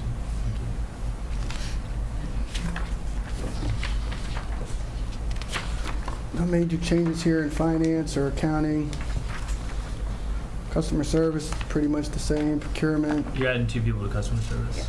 yes, I am. You are. I'm just going with that. You caught that. Just keeping up with the Going accounts fast. and Yeah, I can't good keep up customer with you. You're going service. too fast, man. I mean, where's the, Jim, you want to speak to I that guess, a little where's bit? it coming from? What's the- Well, what we did was, it was actually a negative. We're actually saving money. We eliminated one of the high accounting positions and transferred those dollars down into customer service. And we're adding 2 customer service people to hopefully offset some of the work from the villages that's coming. Because we're going to be taking in 15 new customers. The gas is an issue there. Oh, from Village to Fruitland Park. Yeah, no, from the villages in Sumter County, the gas. Oh, from the gas gas. house. And you think we're going to have customers this year? Oh, yeah, we've already signed up our first customer. Okay, so we're not having to wait for the Tico thing. Yeah. So that's why you got rid of the counting So 3. we're gonna have, by the time that's settled, we'll have 1,000 or 2,000 customers Okay, in there. that makes So, sense then. No, we're anticipating 15 a day. Oh, man. Every- So, yeah. And when we talk about gas, I think we got 2 more in the gas, don't we? Or did we already do that? Did we do that already? So Jim, that's where you're telling me you eliminated the accounting 3 and the budget analyst Yeah. positions, So and you moved those to customer service? And we're also taking one of the budget analysts, and we took over the risk management and finance. So Okay. we're making her the primary person for risk management, and so she and I will be doing that function as well. Okay. When was the last time you looked at the average wait time on phone calls? It's looked at every day, actually. Okay, then what is it? It's about 3 minutes. You may have a problem. When I call, they're busy. They got call ID. Average. They got call ID. You got call ID. Mayor won't take my call, customer service won't take my call. You know, we should look that number up for you. I want to say when we were getting all the complaints a few years ago, I think that number was 6 or 7 minutes. It was long. It was like, Was it longer? Was it 8? Yeah, it's over a 20 number. So we've made a big stride there. If you call early in the month, like, we're swamped the first 3 or 4 days of the month. Between everybody, because the priority is whoever's face to face. So if we, on the first of the month, we're moving people out of the phones and over to work the counters, because there's so many people coming in. We get a lot of people, and that's when the Social Security checks come out, everything comes out. So from like the 3rd of the month till the 7th or 8th of the month, there's less people on phones and more people in the front. And so we have to move them around a little bit. But these 2 additional customer service people will help a lot. And we're short 2 people right now. We've got one that resigned and one that's out on family medical. So bottom line, call between the 12th and the 25th. If you call on the 26th of the month, you're probably going to be answered right away. I just have a logistics question, because I hadn't thought about this, but you're signing up 15 a day from the villages. What's the logistics of that? They call and sign up, or they have to come in? They don't have to come in anymore. Do they come in mostly, or do they call in? A lot of them come in, actually. We do have a lot of people come in. Some something to do. Yeah. It takes about 20 minutes. Let them get to see Leesburg downtown. Well, that's actually where I was going, is that, if we've got, and you said, so 1,500 in the next year, maybe, or so? 1,500, 2,000, yeah. Okay, so you're making a this is your first impression of people and that have moved to the villages to come into Leesburg and make their first visit, maybe to come to the utility department here, that they're coming in, and I'm just thinking about what do they see as they're coming up East Main Street, and and that's probably something you get to later, maybe. Or, I'm sorry, West Main Street. Yeah, West Main Street with the, which is one of the projects that we've talked about. Dixie, yeah. You see the helicopter repair place with all those helicopters and airplanes out there. That's what they see. Anyway, it was just, I know that's off topic from the department, other than it just made me think about people coming already. Call you today? Did your Parks and Rec guy call you today? Well, let me just say on customer service, I deal with customer service a lot, turning electric on, dealing with tenants, and I just want to say that the attitude of your staff, whether they underworked or overworked, has been a positive impression. The offering of coffee, I thought it was because I was city commissioner, but I know they do everybody like that, so I just want to commend you and your staff. They do a really good job. And Cherie, sometimes I just tell anybody, go see Cherie, so they're probably sitting in the lobby, I won't see Cherie, so I think your staff does a really good job, and the attitude is always positive and smiling, so. So you get coffee and I get ignored. They got cookies. I know where I can find a cookie if I But I won't get, I don't call.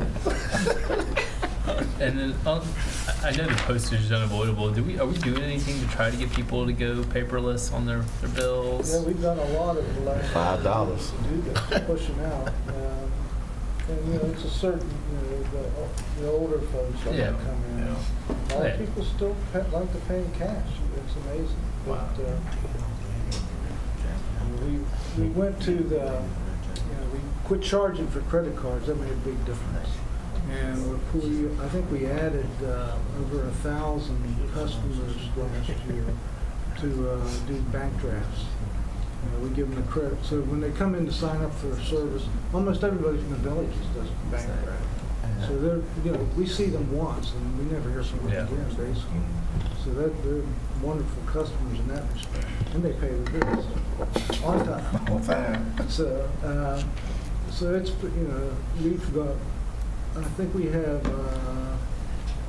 over 9,000 that pay either by credit card or through bank drafting. And there's, automatically. right. So And that's almost. and once they sign up for that automatically, do they automatically get put on paperless bill, or do they have to request that like separately? No, we push them. They have to opt out. They opt out. Basically. All right, thanks. A lot of people still want to get the bill, though. They want to look at it. We got next is procurement. Mike's department there pretty much stays the same. Warehouse.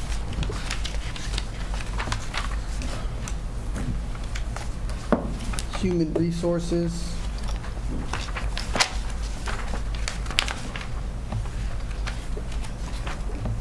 IT down. IT is pretty much the same. Just a comment on IT and GIS next. I think Tino's done a good job managing IT. I think the issues that we will start seeing issues as far as needing to upgrade and do different things and getting up to speed with newer technologies and phasing out old stuff. So Tino's is commended for being able to manage and help us kick the can down the road. And I think that's probably one of the departments where we're going to have to start changing some stuff and upgrading some softwares and systems to unfortunately stay current. So how are we doing with Wi-Fi in our different facilities off-site? Are we providing Wi-Fi? Yeah, I think Wi-Fi internally for internal use, I think is okay, and we're doing well here. A good example of that is this commission chambers. A few months ago, we didn't have Wi-Fi in this room. We do now. So internally at our different facilities, we're good on Wi-Fi. Public access, like public access? You have public access around this area in certain areas. In order to expand that, I think it was you, Commissioner Christian, Yeah, I've been talked about APOCA. Why does APOCA have it? We don't have it, or But that was citywide. I'm just, if I'm at the library, I'm sitting outside the library on a Friday and I need to use Wi-Fi. Can I access public Yeah. Wi-Fi? Yes, you should be able to access it from here, for sure. I'm not sure about the library. What we have in the budget for this year is to expand some of our Wi-Fi capability by putting repeaters out. And Okay. so we haven't done that yet, but it's still in the CIP budget. I think we did $5,000 to do that. 5,000? Yeah, and that'll give us some equipment to be able to take the signal here and push it out there. The problem we have with that, though, Commissioners, is that it can get saturated, and then you end up in a situation where nobody can get on. Right. Yeah, I experience that at church all the time. Absolutely. And so you're damned if you do, you're damned if you don't. If you provide it and people can't access it, it's no good. For Yeah. example, when we talk about all of these events that we have. Right. You get a ton of people out here, you're better off shutting the system down because no one's going to be able to use it because you're going to hit that saturation point almost immediately. Okay. And that's, you either do it or you don't. And Okay. so we're kind of in the middle here. So when you say, can you access it? Yeah. Yeah, you can. If you step over here on 5th Street, you can get on public Wi-Fi. If you sit on the bench, you can get on public Wi-Fi. If you go on the other side of Main Street, probably not. Okay. It's 5,000, so that's something. Well, I mean, that was just something that we put there, to see how far we can go. Okay. After GIS, we jump over to the police department with 4 different funds here. Let me stop for a second on police. This was the increase I spoke about at the beginning of the program. Any other specific questions that you want to talk about on police? Most of the operating expenses coming from your, seems to be vehicle repair and maintenance, which is double kind of what it historically has been. What's the driver there? Is that my lease payment there? Yeah, I think that's the least, the 124 is probably in that number. Is in the 289? Which is offset with It's probably DST. just That was not a a good big time. change we did this year. Okay, Yeah. that's why I saw it Yeah. across some. It's just bigger there. It's a Yeah. bigger number. That's Okay. where the 124 is. Sorry. This is one area that I had my last question for tonight, and that's the police department. I come to work for Chief Hicks as a police person. I see you back there hiding around the corner. But I don't want to stay at that level. I want to get a college degree, whether it be in CSI or criminal law or anything like that. Now, years ago, we had repayment of college credits, but it was, I understand, kind of stopped around 2008 or thereabouts when everything was stopping. But I don't think it's ever been started again. What are the plans to allow employees to go to college, sign a 3-year, promise to stay at work or whatnot? But what is available for, we want the best police we can get, So don't we want to also train them and see them get ahead? On a lower level, we have changed some issues as far as hiring and helping offset police academy costs. Mhm. I think we've done that for one officer. Have we done that for two? And we did that within the past 9 months. As far as going back and revisiting the college reimbursement program, that's really a commission. I'm gonna ask the commission. That's back, that if you guys want to see us reinstitute that, we'll reinstitute it. How do you get it done? Funding and making it a priority. So then Right. now that we're at 10 items. Right. You know, so if that's somewhere we want to go. I really would like to see that happen again, because I think we're doing a disservice to the Get some data on employees. that back to 2008 to see how much we spent, how Okay. much it was used. I think that's probably going to be helpful in that discussion. Yeah, Excellent. and Yeah, look- I mean, I took advantage of that with the company that I used to work for, and it really means a lot. So I would like to see that happen. And look at the guidelines too, Al, because I think some of the employees were taking advantage of it. They were in one department, they were going to class for something that didn't pertain to their job, so. No, that should definitely be on there. Yeah, I mean, if I was doing certain types of work, I don't think I should be going for a psychology Right, degree, you know, and have AT&T pay for all that. No. Well, you can't say job assignment but you can say scope of law enforcement. Yes, Because you never know absolutely. what aspect of law enforcement they may work in while they're in their career. But does the state still give, remember we used to get it for each class, do they still give that money? Yes, sir. So if you attain your associate's or bachelor's degree, you can get up to $120 a month from the state that's paid directly to the officer. So it's a state education system. No, we're talking about our employees, right? We're not just talking Yeah, yeah, About our about. employees, But any law enforcement officer, if he gets that, for each one, you get money, which is kind of like a bump in pay, which while we can't afford to give bumps in pay The maybe, state can. now if they go out and earn that, you get somebody who's going to help reduce your liability because they're better trained, better educated out on the streets. You get somebody who's putting forth that effort, not just the lazy guy that just wants to do 8 to 5 and go home. And they're being compensated as an incentive to do that. So if it was something that's feasible, it's a win-win all the way around. Absolutely. And we had that. At one time, Leesburg probably had the highest caliber law enforcement officers in Central Florida, period. And then when everything happened and we didn't give raises for 13 years, they left. Before we go from police, I don't know if you're about to move on or not, but should we talk about the It's coming up. Okay. A couple more. I finish off police here and then go to SRO before we get to fire.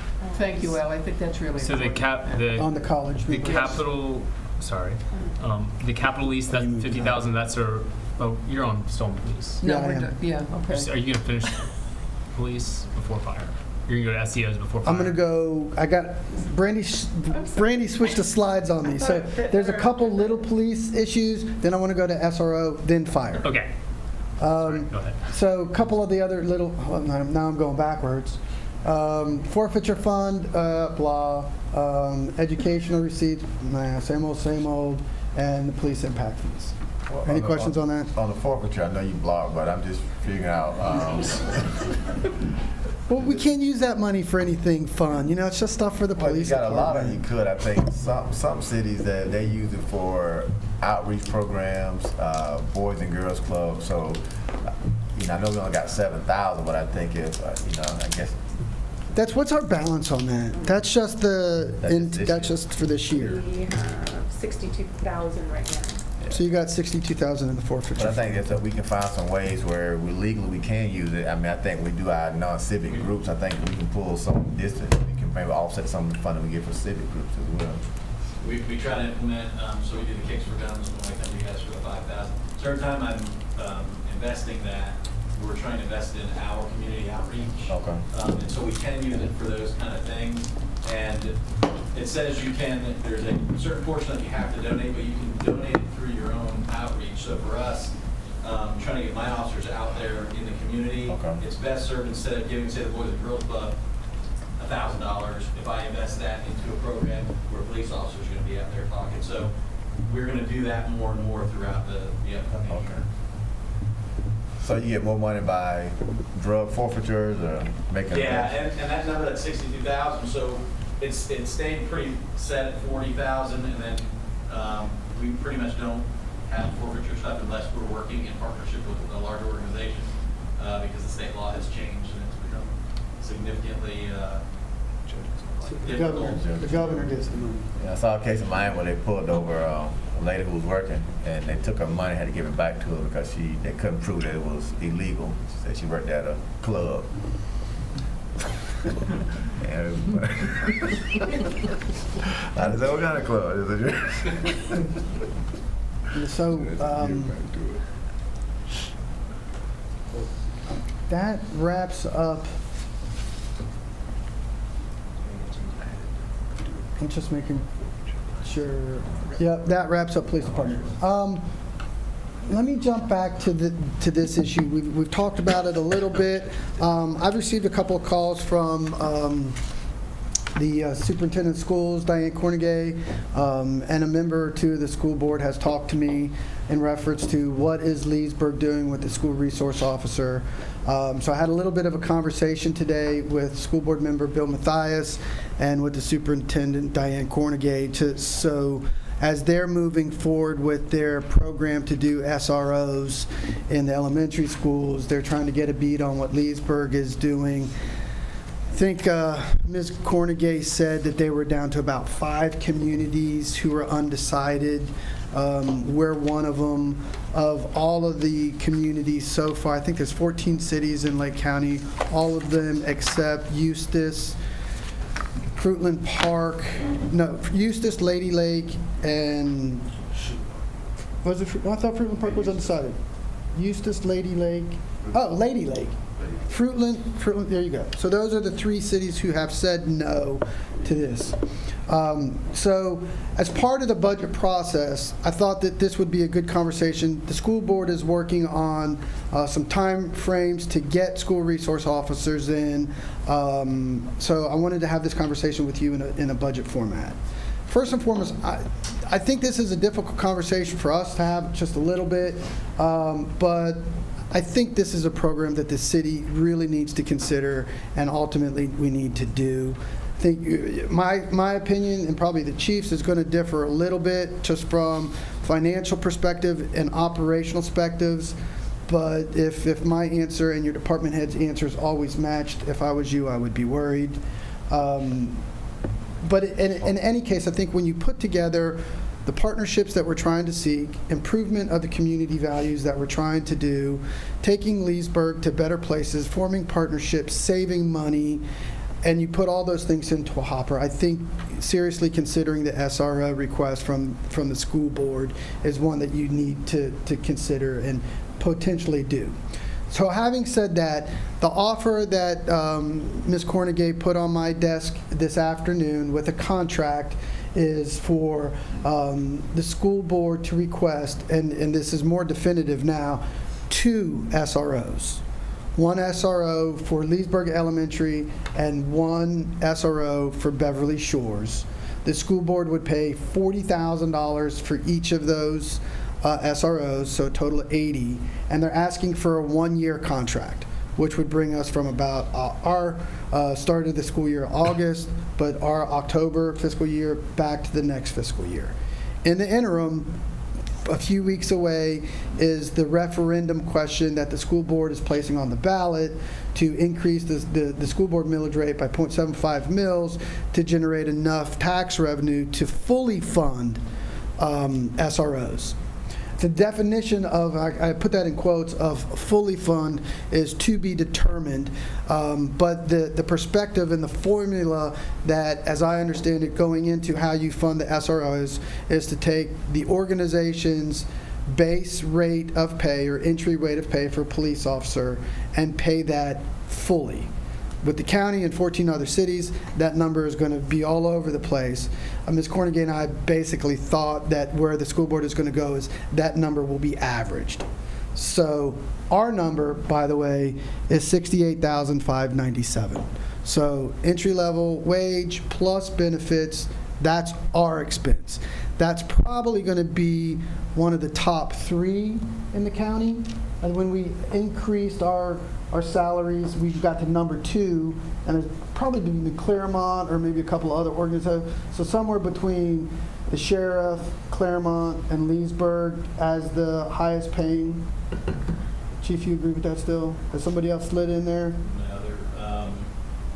That would say those are the top three, and we're within maybe, and Eustis, so maybe we're top four, and everybody's, that group's probably within $1,500, maybe $2,000. So the average, my guess is, total guess, maybe 65, 62, somewhere like that. So the school board's push with the referendum is then to come back and to fund those positions full-time. So If the referendum passes. if the referendum Right. passes. But the question before us is, will you do a one-year deal? Will you do a one-year deal? And if it passes, we'll fully fund it. And if it doesn't pass, we have an out. If we sign up If for it 1 passes, year. they adjust it 3% every year, or do we have to fire and rehire someone every year to get an entry level person? I don't know. I don't know the answer to I mean, that. because it's just going to grow I need to. forever. I know you are correct. I need to look at the contract. I don't have that. And do they answer. have to be sworn officers? They do. Yes. They don't just have to work for you. Correct. Couldn't Let me. couldn't the Board of Education pick up the benefits?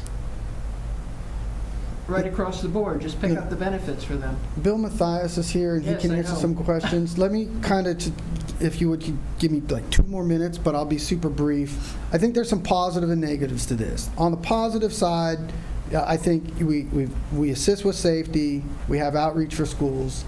For us, I think it actually subsidizes our existing budget. It subsidizes our existing budget because we've programmed, every number that you went through tonight, we've programmed those 6 officers.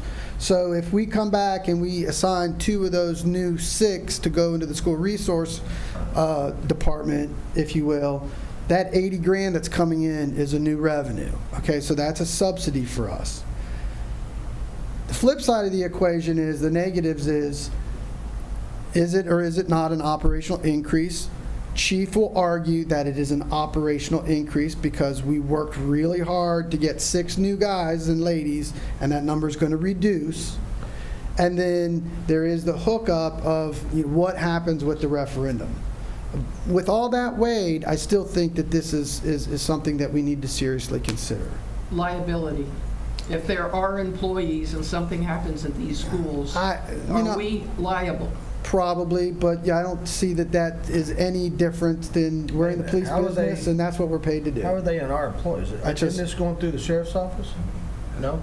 It's just new positions for us? Yeah, I thought mean, it was going through the I just, sheriff's office. and that, like I say, liability, who knows what's going to happen if something happens, but that's our business, that's what we do, that's why we train people, that's why we got to educate them. Liability is part of our mission there. I don't think that should move the needle. Okay.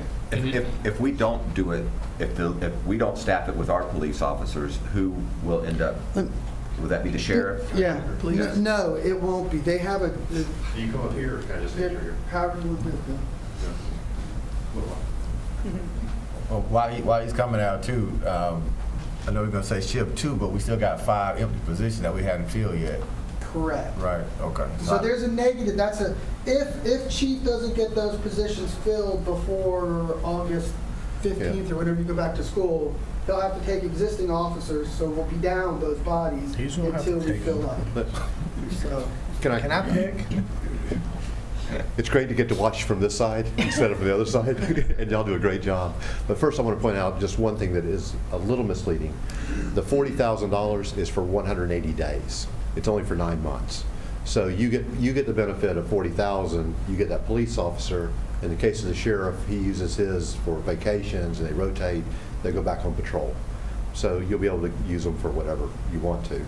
The other is, I think that what has sold me on the local municipalities bringing their law enforcement officers on our campuses has been the experiment 2 years for Mount Dora, where they now are seeing those men and women in the same uniform that they see on the street, and there's a connectivity between those kids and their community when the officers are on the field. So I wasn't a pro municipality guy. I was sheriff for everywhere, but genuinely have seen the results of the community engaging when, again, those officers are Mount Dora police officers, and now it's Mount Dora, they're seeing them in the neighborhoods, you know what I mean? Mm-hmm. And I think you'll see the same here. That doesn't have anything to do with the sheriff's number being a lot higher than $40,000. Oh, it has a lot to do with it. No. Okay, so now then let me tell you where we are with the Guardian program, which we passed. And the Guardian program is that our administrators will be armed on the campuses. We have 35 that have volunteered. There's 17 that are actively taking the training, started today, this morning. And I touched base with one, and he was on a break. And so the board's hope is that we have a law enforcement officer on every campus. That doesn't mean you'll have a guardian on every campus. That guardian is to be the second line of defense. In the case of, when you ask me if you don't do it, what's going to happen, is we're going to put guardians in.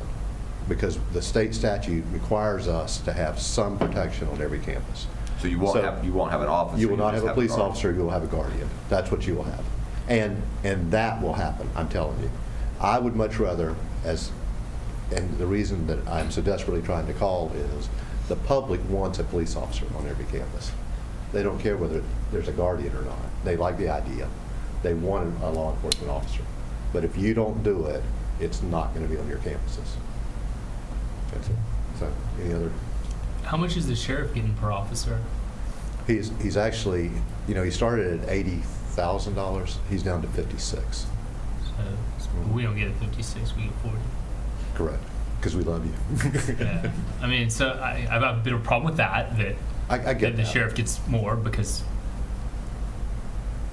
he's, I guess, politically he's more popular than any of us. No, I don't. I think so. I think that demonstrating that their operation and their overhead. I'm not. Again, we don't have overhead. Ours I'm not going to split hairs about whose budget's whose budget's just bigger or what. That's frustrating. But here's what I do know. I do know that at the end of the day, my expectation is with this .75 mil for safety and security, but also for mental health, that I also just want to pitch that for half a second. If we can get early intervention and we can actually recognize these kids up front, and then one day maybe we'll want to talk about this. So that .75 mil isn't just for law enforcement. There's a huge component, over half of it is for mental health.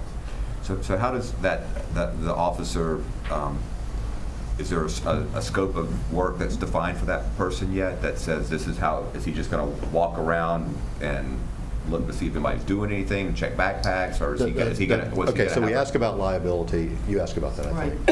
Okay, ultimately, at the end of the day, the sheriff is responsible for the overall safety and security of the entire county. That's the way it is today, by the way. And so you, Sheriff, you're deputized, right, under Sheriff? So ultimately, Peyton Grinnell is responsible for safety and security. So he's also going to be responsible for the coordination, because he's going to make sure these officers are doing what they're supposed to do. And the idea is, again, I'm not there to see what a safety resource officer does every day. That in my schools, that they're constantly on the move around the campus. So I don't. And I think mine's directed more on a personal level with what kind of interaction is the officer to have with the kids? Does he maintain a level of barrier? I'm I don't think you see that. Or is No. you don't see that of a involvement on a personal level with some mentoring and kind A of lot thing? of them used to teach the DARE program. That's what I'm getting to. No. I'm telling you now, and not instructional, but when you see the interaction between the sheriff and you see the interaction between the deputies, one of the employees of the year was, a runner-up was a deputy sheriff. And to hear him talk about him greeting the kids and the conversations and the high fives, he's like the high five king or something he's at. I don't know about that. But anyway, you would have that expectation because it's about also relationship building.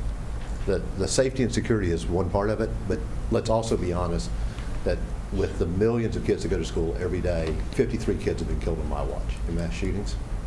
Statistically, it's still a very small amount. So mainly, we're going to secure it. It's not going to happen in Lake County, but also there's that opportunity then to have that relationship building that I think is very important. So I would expect him to be sitting over here not talking to me. Well, I just want to touch on that personal level. I know that Pernell Mitchell, for example, and that he was in the DARE program. Fred Jones, I was the sheriff's department too. Okay, but I've seen some of the young men who come up who are and I don't know them, but I see some feedback now and then of how they are having some success in life, and I've had a little bit of communication with them, and they attribute a lot of that to that DARE program that they had when they were in school. So beyond even just the safety aspect of this. I think that personal interaction with our kids, and I think that's an important part of Leesburg too, is that, you know, to have that person. And then on a safety level, you know, maybe it's only been 53 on your watch, but this is, you know, when I get on an airplane, I'm scared. You know, I'm worried about, okay, is this going to, you know, statistically planes don't crash, you know, very often, but I'm a little bit worried about it. But you shouldn't have to even worry about it when you go to school. Right. You know, that's, you know, I'm assuming that when I buy a ticket and get on a plane, but when I get up every day and put my books in my backpack and I go to school, it shouldn't even have to be a thought. And I think it's terrible that the kids today have to even, you know, have that as a fleeting thought in their minds. You shouldn't have to worry about it if you go to a theater, and you shouldn't have to worry about it if you go to church. So we have got an increasingly violent group that it's not overnight, by the way, either. They don't pick up the guns. Statistically, it's 6 months to a year they're in the planning. So let us be more proactive and trying to address that, I think. And so hearing that if we don't do this, and it's going to be a guardian, which, you know, that's a step forward of itself to have, you know, to have that. But Right. I think that we would be, you know, remiss to not participate in having an officer there that can also have this additional relationship with the kids myself. So Bill, why the decision for 2 elementary schools and not the high school? The high school's already covered. See, Okay. this is the only, we're protecting high schools and middle schools Right. already. Okay. So this is, all the conversation that you're hearing through the news is all about elementaries only. what about Rhymes? Why are they not on the? Rhymes already has a guardian. The administrator's in class right now. Okay. So, and Rhymes is the size, and the size is, Guardian and size, it's too small. it's too small. So, Well, I guess I heard the word partnership mentioned, and I'm looking at $57,000 that we'll have to come up with in the first year.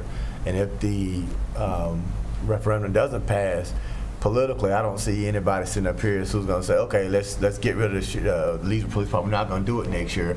So I was on the commission when the budget got tight, everything crashed, and we made the decision to pull the police out of the schools, and it wasn't possible. But financially, we were getting rid of pension funds and losing officers, so it didn't make much sense for us to continue to pay.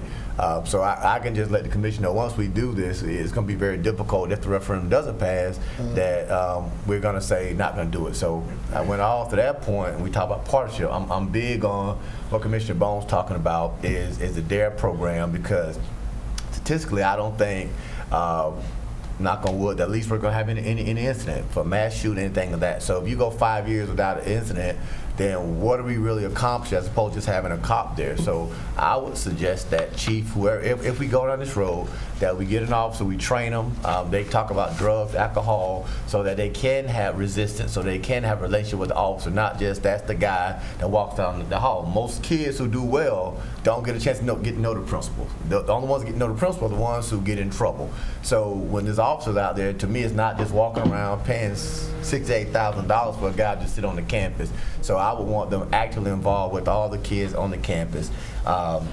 At $57,000, we go and do 3 years of this. If the referendum doesn't pass, I don't know how Lake County voters are gonna vote, but I still look at partnership. Unlike other cities, Leesburg School Board has a very valuable piece of property in my district that's been sitting there for years, and the Dabney property. So I mentioned Al. I would like a partnership or some type of a trade-off of us doing these officers. The swimming pool for a trade-off for the Dabney property.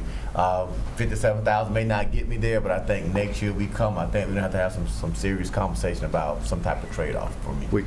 we have a contract on the Dabney property. Okay. We voted on it last night. If it doesn't go through, then that's I want to speak to you about that okay. later. All right. But I also want to say this, when we think that something may not happen, that Leesburg High School, Lake Mineola High School, my district, a young man committed suicide last year. They found in his backpack 3 additional clips of loaded ammunition. So at that moment in time, he made a choice to take his own life, but he could have very easily taken others. So to think that it can't happen, or it is minute, but it can. In Leesburg, at Leesburg High School, right after Parkland, a young man made threats on 7 students. He was picked up. The state's attorney said that he didn't have the capacity to do what he wanted to do.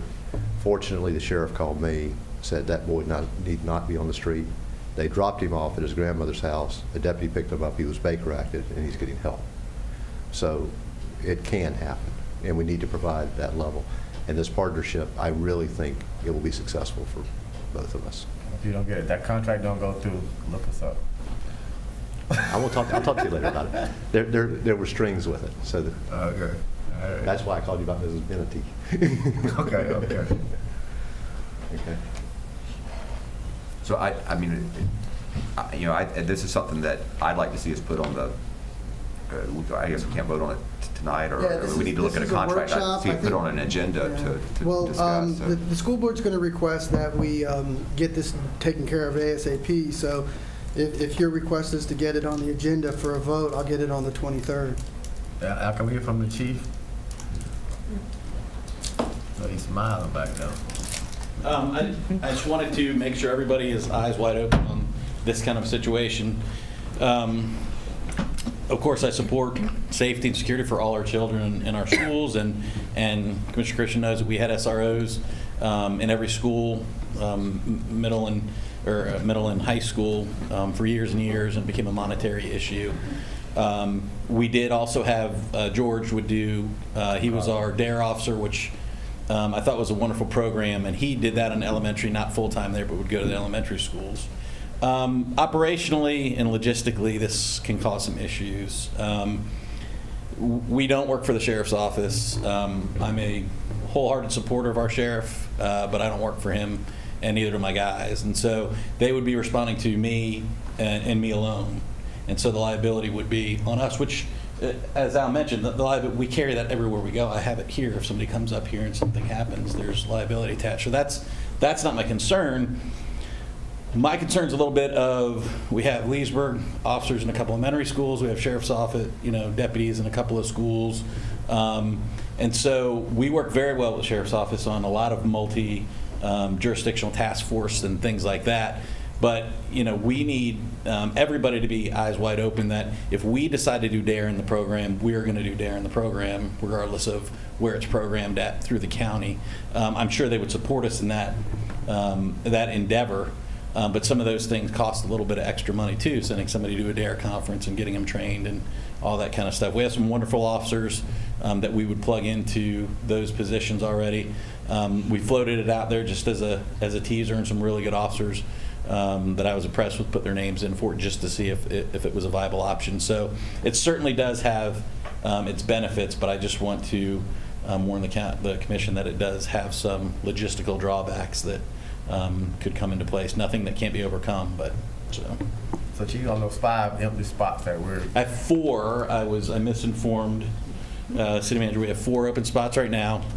Getting ready to do a testing. We've been very successful. Our applicant pool has increased significantly. The candidates, caliber of candidates have increased significantly.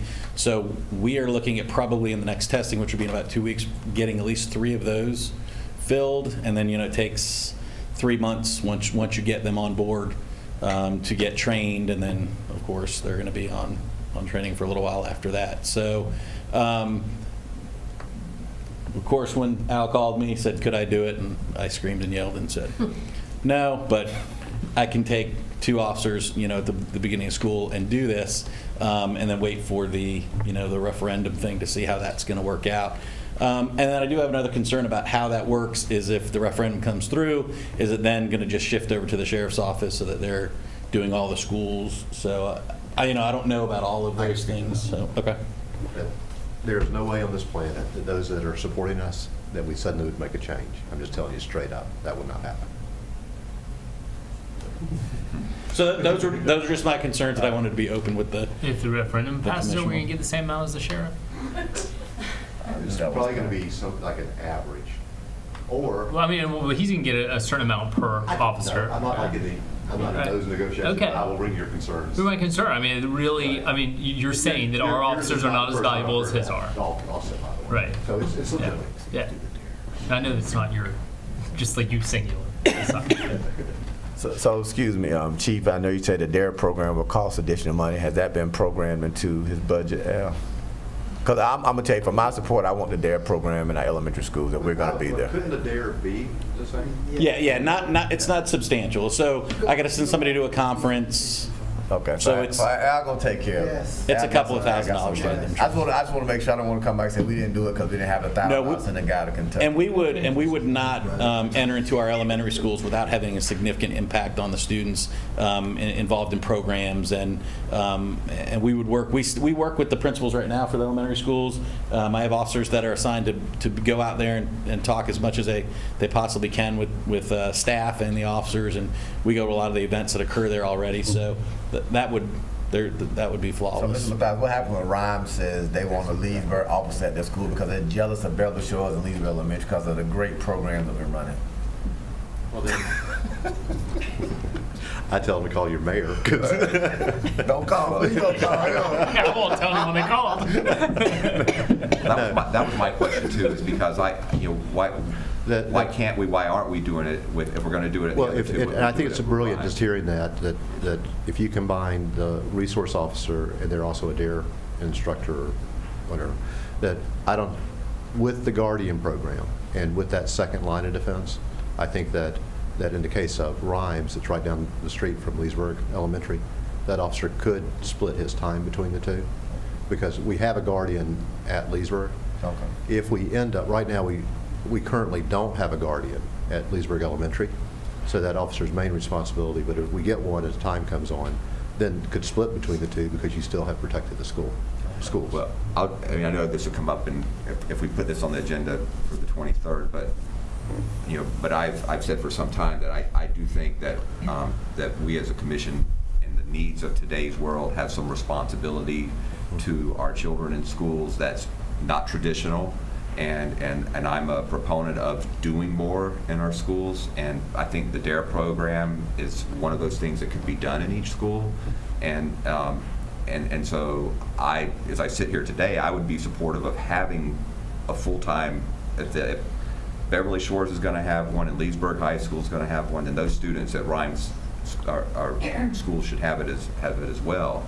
And it wouldn't be, I don't think it would be fair to them, and I think they should all have that. And even to the extent that if that is too much of a strain on the police chief's staffing that he has, that there needs to be an additional officer thrown in the budget for him. But we're spending a lot of money on palm trees and brick and buildings and everything else. And when we started that path, when I became on the commission, I said then that I'm not comfortable spending all that money that we're doing there and not, doing something with the lives of the children themselves in Leesburg. So I would support doing Rhymes as well, and if the chief needs an additional officer to fill that, to put another officer in there.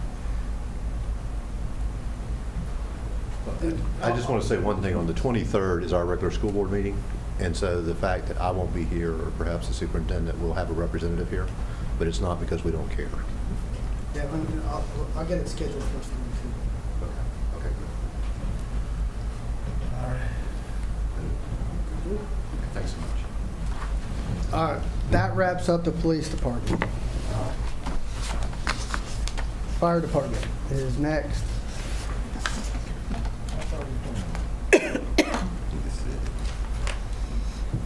Fire department has a $271,000 increase, same level of services, and those go back to the increases that I previously spoke of this evening. Retirement, radios, I'm missing They one. added a position. And then the added position. Questions on fire? Is this the capital lease that you removed? Yeah. The 50,000? This is the capital lease you removed? Right. Okay. Right. And overtime is significant increase? That's associated, the contract that we entered into, I think, was good and bad. This is that, okay. Yeah, look, I would argue that the contract to change the FMLA requirement in the fashion the fire department proposed to us. We went with their proposal. The flip side of that was going to the the 21-day cycle? The 20, I thought we proposed the 28. They wanted 21, I proposed 28. But we ended up with what they proposed, which was 21. A, overtime's up a little bit, and B, we need the administrative assistance to get everything processed right. And the equipment maintenance was up pretty substantial. Was that a specific thing? It's the radios. Oh, that is the radios. Okay. It's another one. 6,000 Got of it. radios. Okay.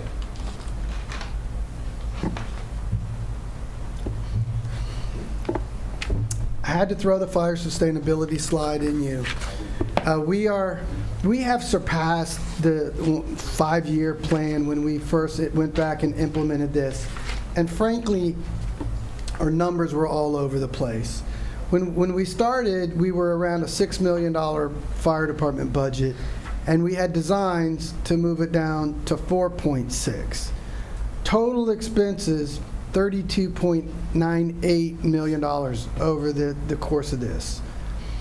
We hit this number, and then if this number then was going to schedule to increase. Bottom line is, even though these numbers are different, we actually followed the plan. Total expenditures for fire department, $32.98. Daggone, this thing is touchy.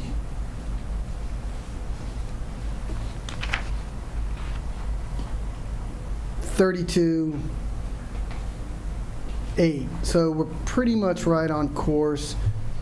We're at 5.7 now. I don't think, looking back, that this number in 18 was ever realistic. And what you saw is pushing these costs out to 18.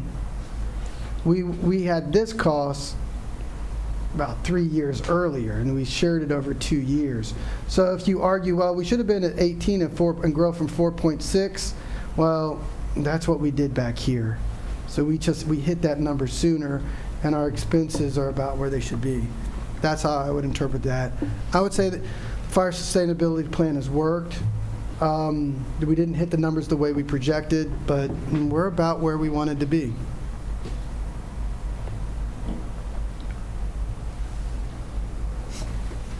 Mind you, that doesn't mean that there's not a different way to skin that cat.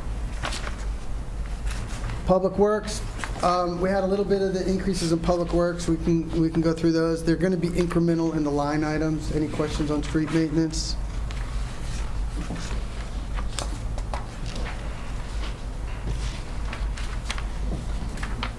Facilities. Grounds. That's the number that represents I talked about earlier. Is the contractor for the medians? That's that number. What about the utilities? All the other utility funds seem to be budgeted with a slight increase, and this one we just went from 100 to 150. Street lights. Is that the street light number? Irrigation and water, we did like. Oh, it's 60 for all the medians. Yes. Okay, got it. Can I ask one? I'm not sure on where the waterway cleanups fall in. Is that stormwater? Yeah. Okay. I'll ask that question later. Community development is planning and zoning. Barring adding personnel there, that department looks about the same. Housing. Their contract services went to 0. What was it? It's demolition. We've been rolling money for demolition and we're not spending it. I mean, we currently have 146,000. That's what we did. Oh, okay, so we have Currently, plenty of cash. we don't have need to it, we budget haven't more. been- Yeah, we have But the program's rollover. still going. We still have, what was in 100? We have 146, Okay. and that was the demolition number. So we've got $150 left. Rolling it. Yeah. So you don't need to program that for a little bit.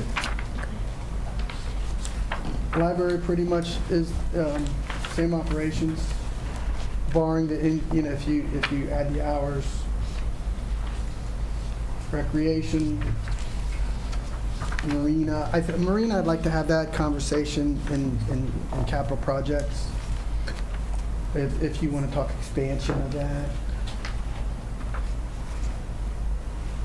Yeah, I think if you talk expansion, you need to talk staff as well. Yeah, I think that goes in that number. Okay. And then, last but not least for this evening is civic funding. And this is how we have funded civic funding about for the last 2 years. Civic funding is a gas utility transfer, and our recommendation is to repeat what you did last year. So, just real quick on the partnership on the civic funding side of it, there's been a little bit of discussion, I brought it up last night, about just doing a contract with the partnership that here's an X amount of dollars to provide, and you're going to provide these events during the year. Is that something we're not interested in doing? I would like to see keep doing it that way. Yeah. So, No, I think it's a good idea. I mean, I don't think it's everything they do now because they have to have some flexibility, but yeah. I have, Chris Wood reached out to me about a week ago, asked to set up a meeting between myself, he, and Phil Braun. They had splitting vacations, so I will, in my conversation with him, which I anticipate to be the next week or so, I'll bring that issue up.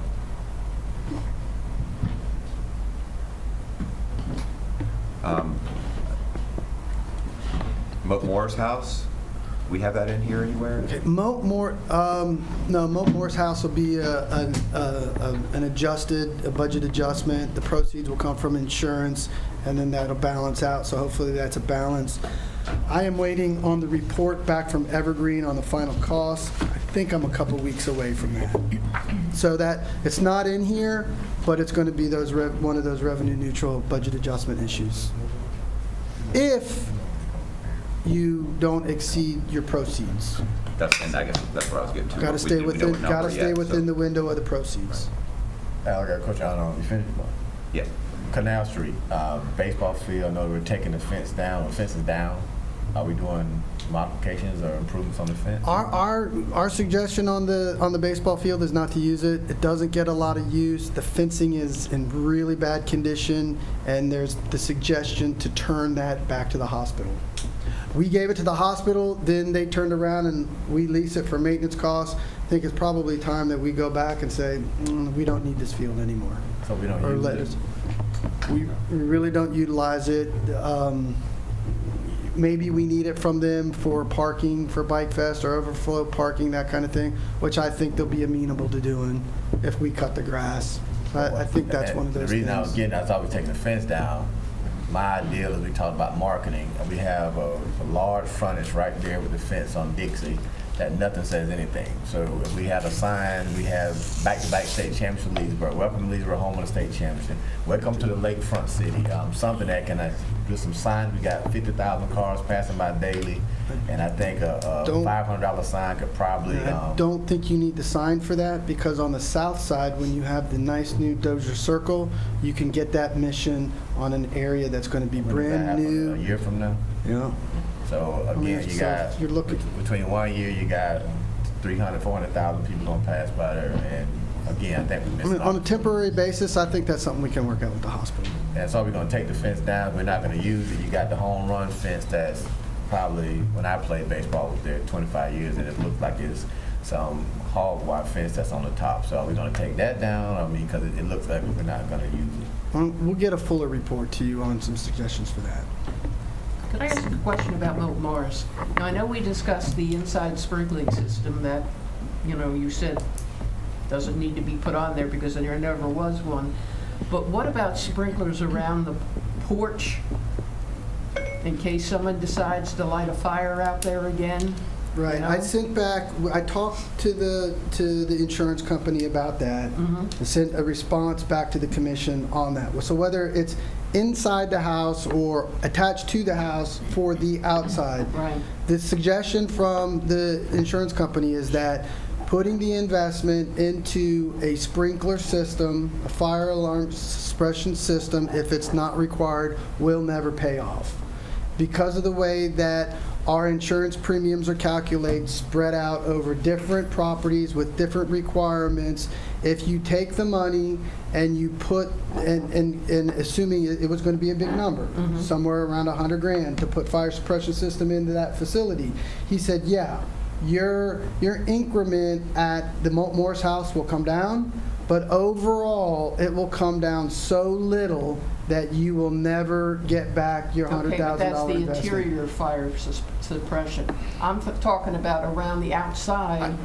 I can suggest that to the insurance company, Yeah, but I and just... it's not so much to you- save money on the insurance, it's to prevent another fire. I think you're spending good money for bad on that. That's my personal opinion. I don't think an outside or an interior fire suppressor system, although it's counterintuitive, is ever going to pay. Well, how about a burglar or fire alarm out on the porch? Those are other issues maybe we need to look at. Okay. We also talked about, at the gymnasium, we talked about the lack of parking, clearing some of those trees. Is that part of the budget? Have we put that in there? Got something going on that? I think those are operational issues that we can probably manage. And also some of the cameras at Berry Park near the bathrooms where we're having the problem with the vandalism. Actually, we're in the process of getting that up now. All right. On the partnership, I'm sure they're gonna ask you for more money. I can't imagine why they don't want to meet with you. That would be my inclination as well. We can either talk about it later when they come back. I mean, my inclination is that I'm happy with the number we're giving them. We just raised it. But I'd be happy to tell Al that right now. But if you guys would rather wait and hear the proposal and then have a big discussion, we can do that too. So. Al, when do you want to talk about the lights at the volleyball? Commissioner Hurley mentioned putting some lights up for the use of the volleyball courts on Ski Beach after dark, especially in the wintertime. What I told him was to make sure that the commission was aware of that, and I needed to put up a budget number together. So when we talk about special projects, that's where I would put that. So that'll be Thursday, right? So I'll have a number for you on that by Thursday. So I got one more too, and I called Al about this one today as I driving down 6th Street. There's a lot that went up for sale for next to the Morrison Methodist thrift shop. So there's been discussion about parking downtown and everything. So I think on 6th Street just past the I think it's the thrift shop. 309 or 305. It's kind of 6th across from Street. the. It's across the street from the gas department. In fact, Jack Rogers said something to me about that today. Jack had some interest in it. So I'll reach out to the partnership as well. The partnership leases that for parking, I think, during Bike Fest. So maybe there's a joint venture there. Right behind where live streams? Yes, Yeah, kind of. on the opposite side of the 6th Street and down a block maybe. I got you. Okay, that it? Oh, please. All right, meeting adjourned.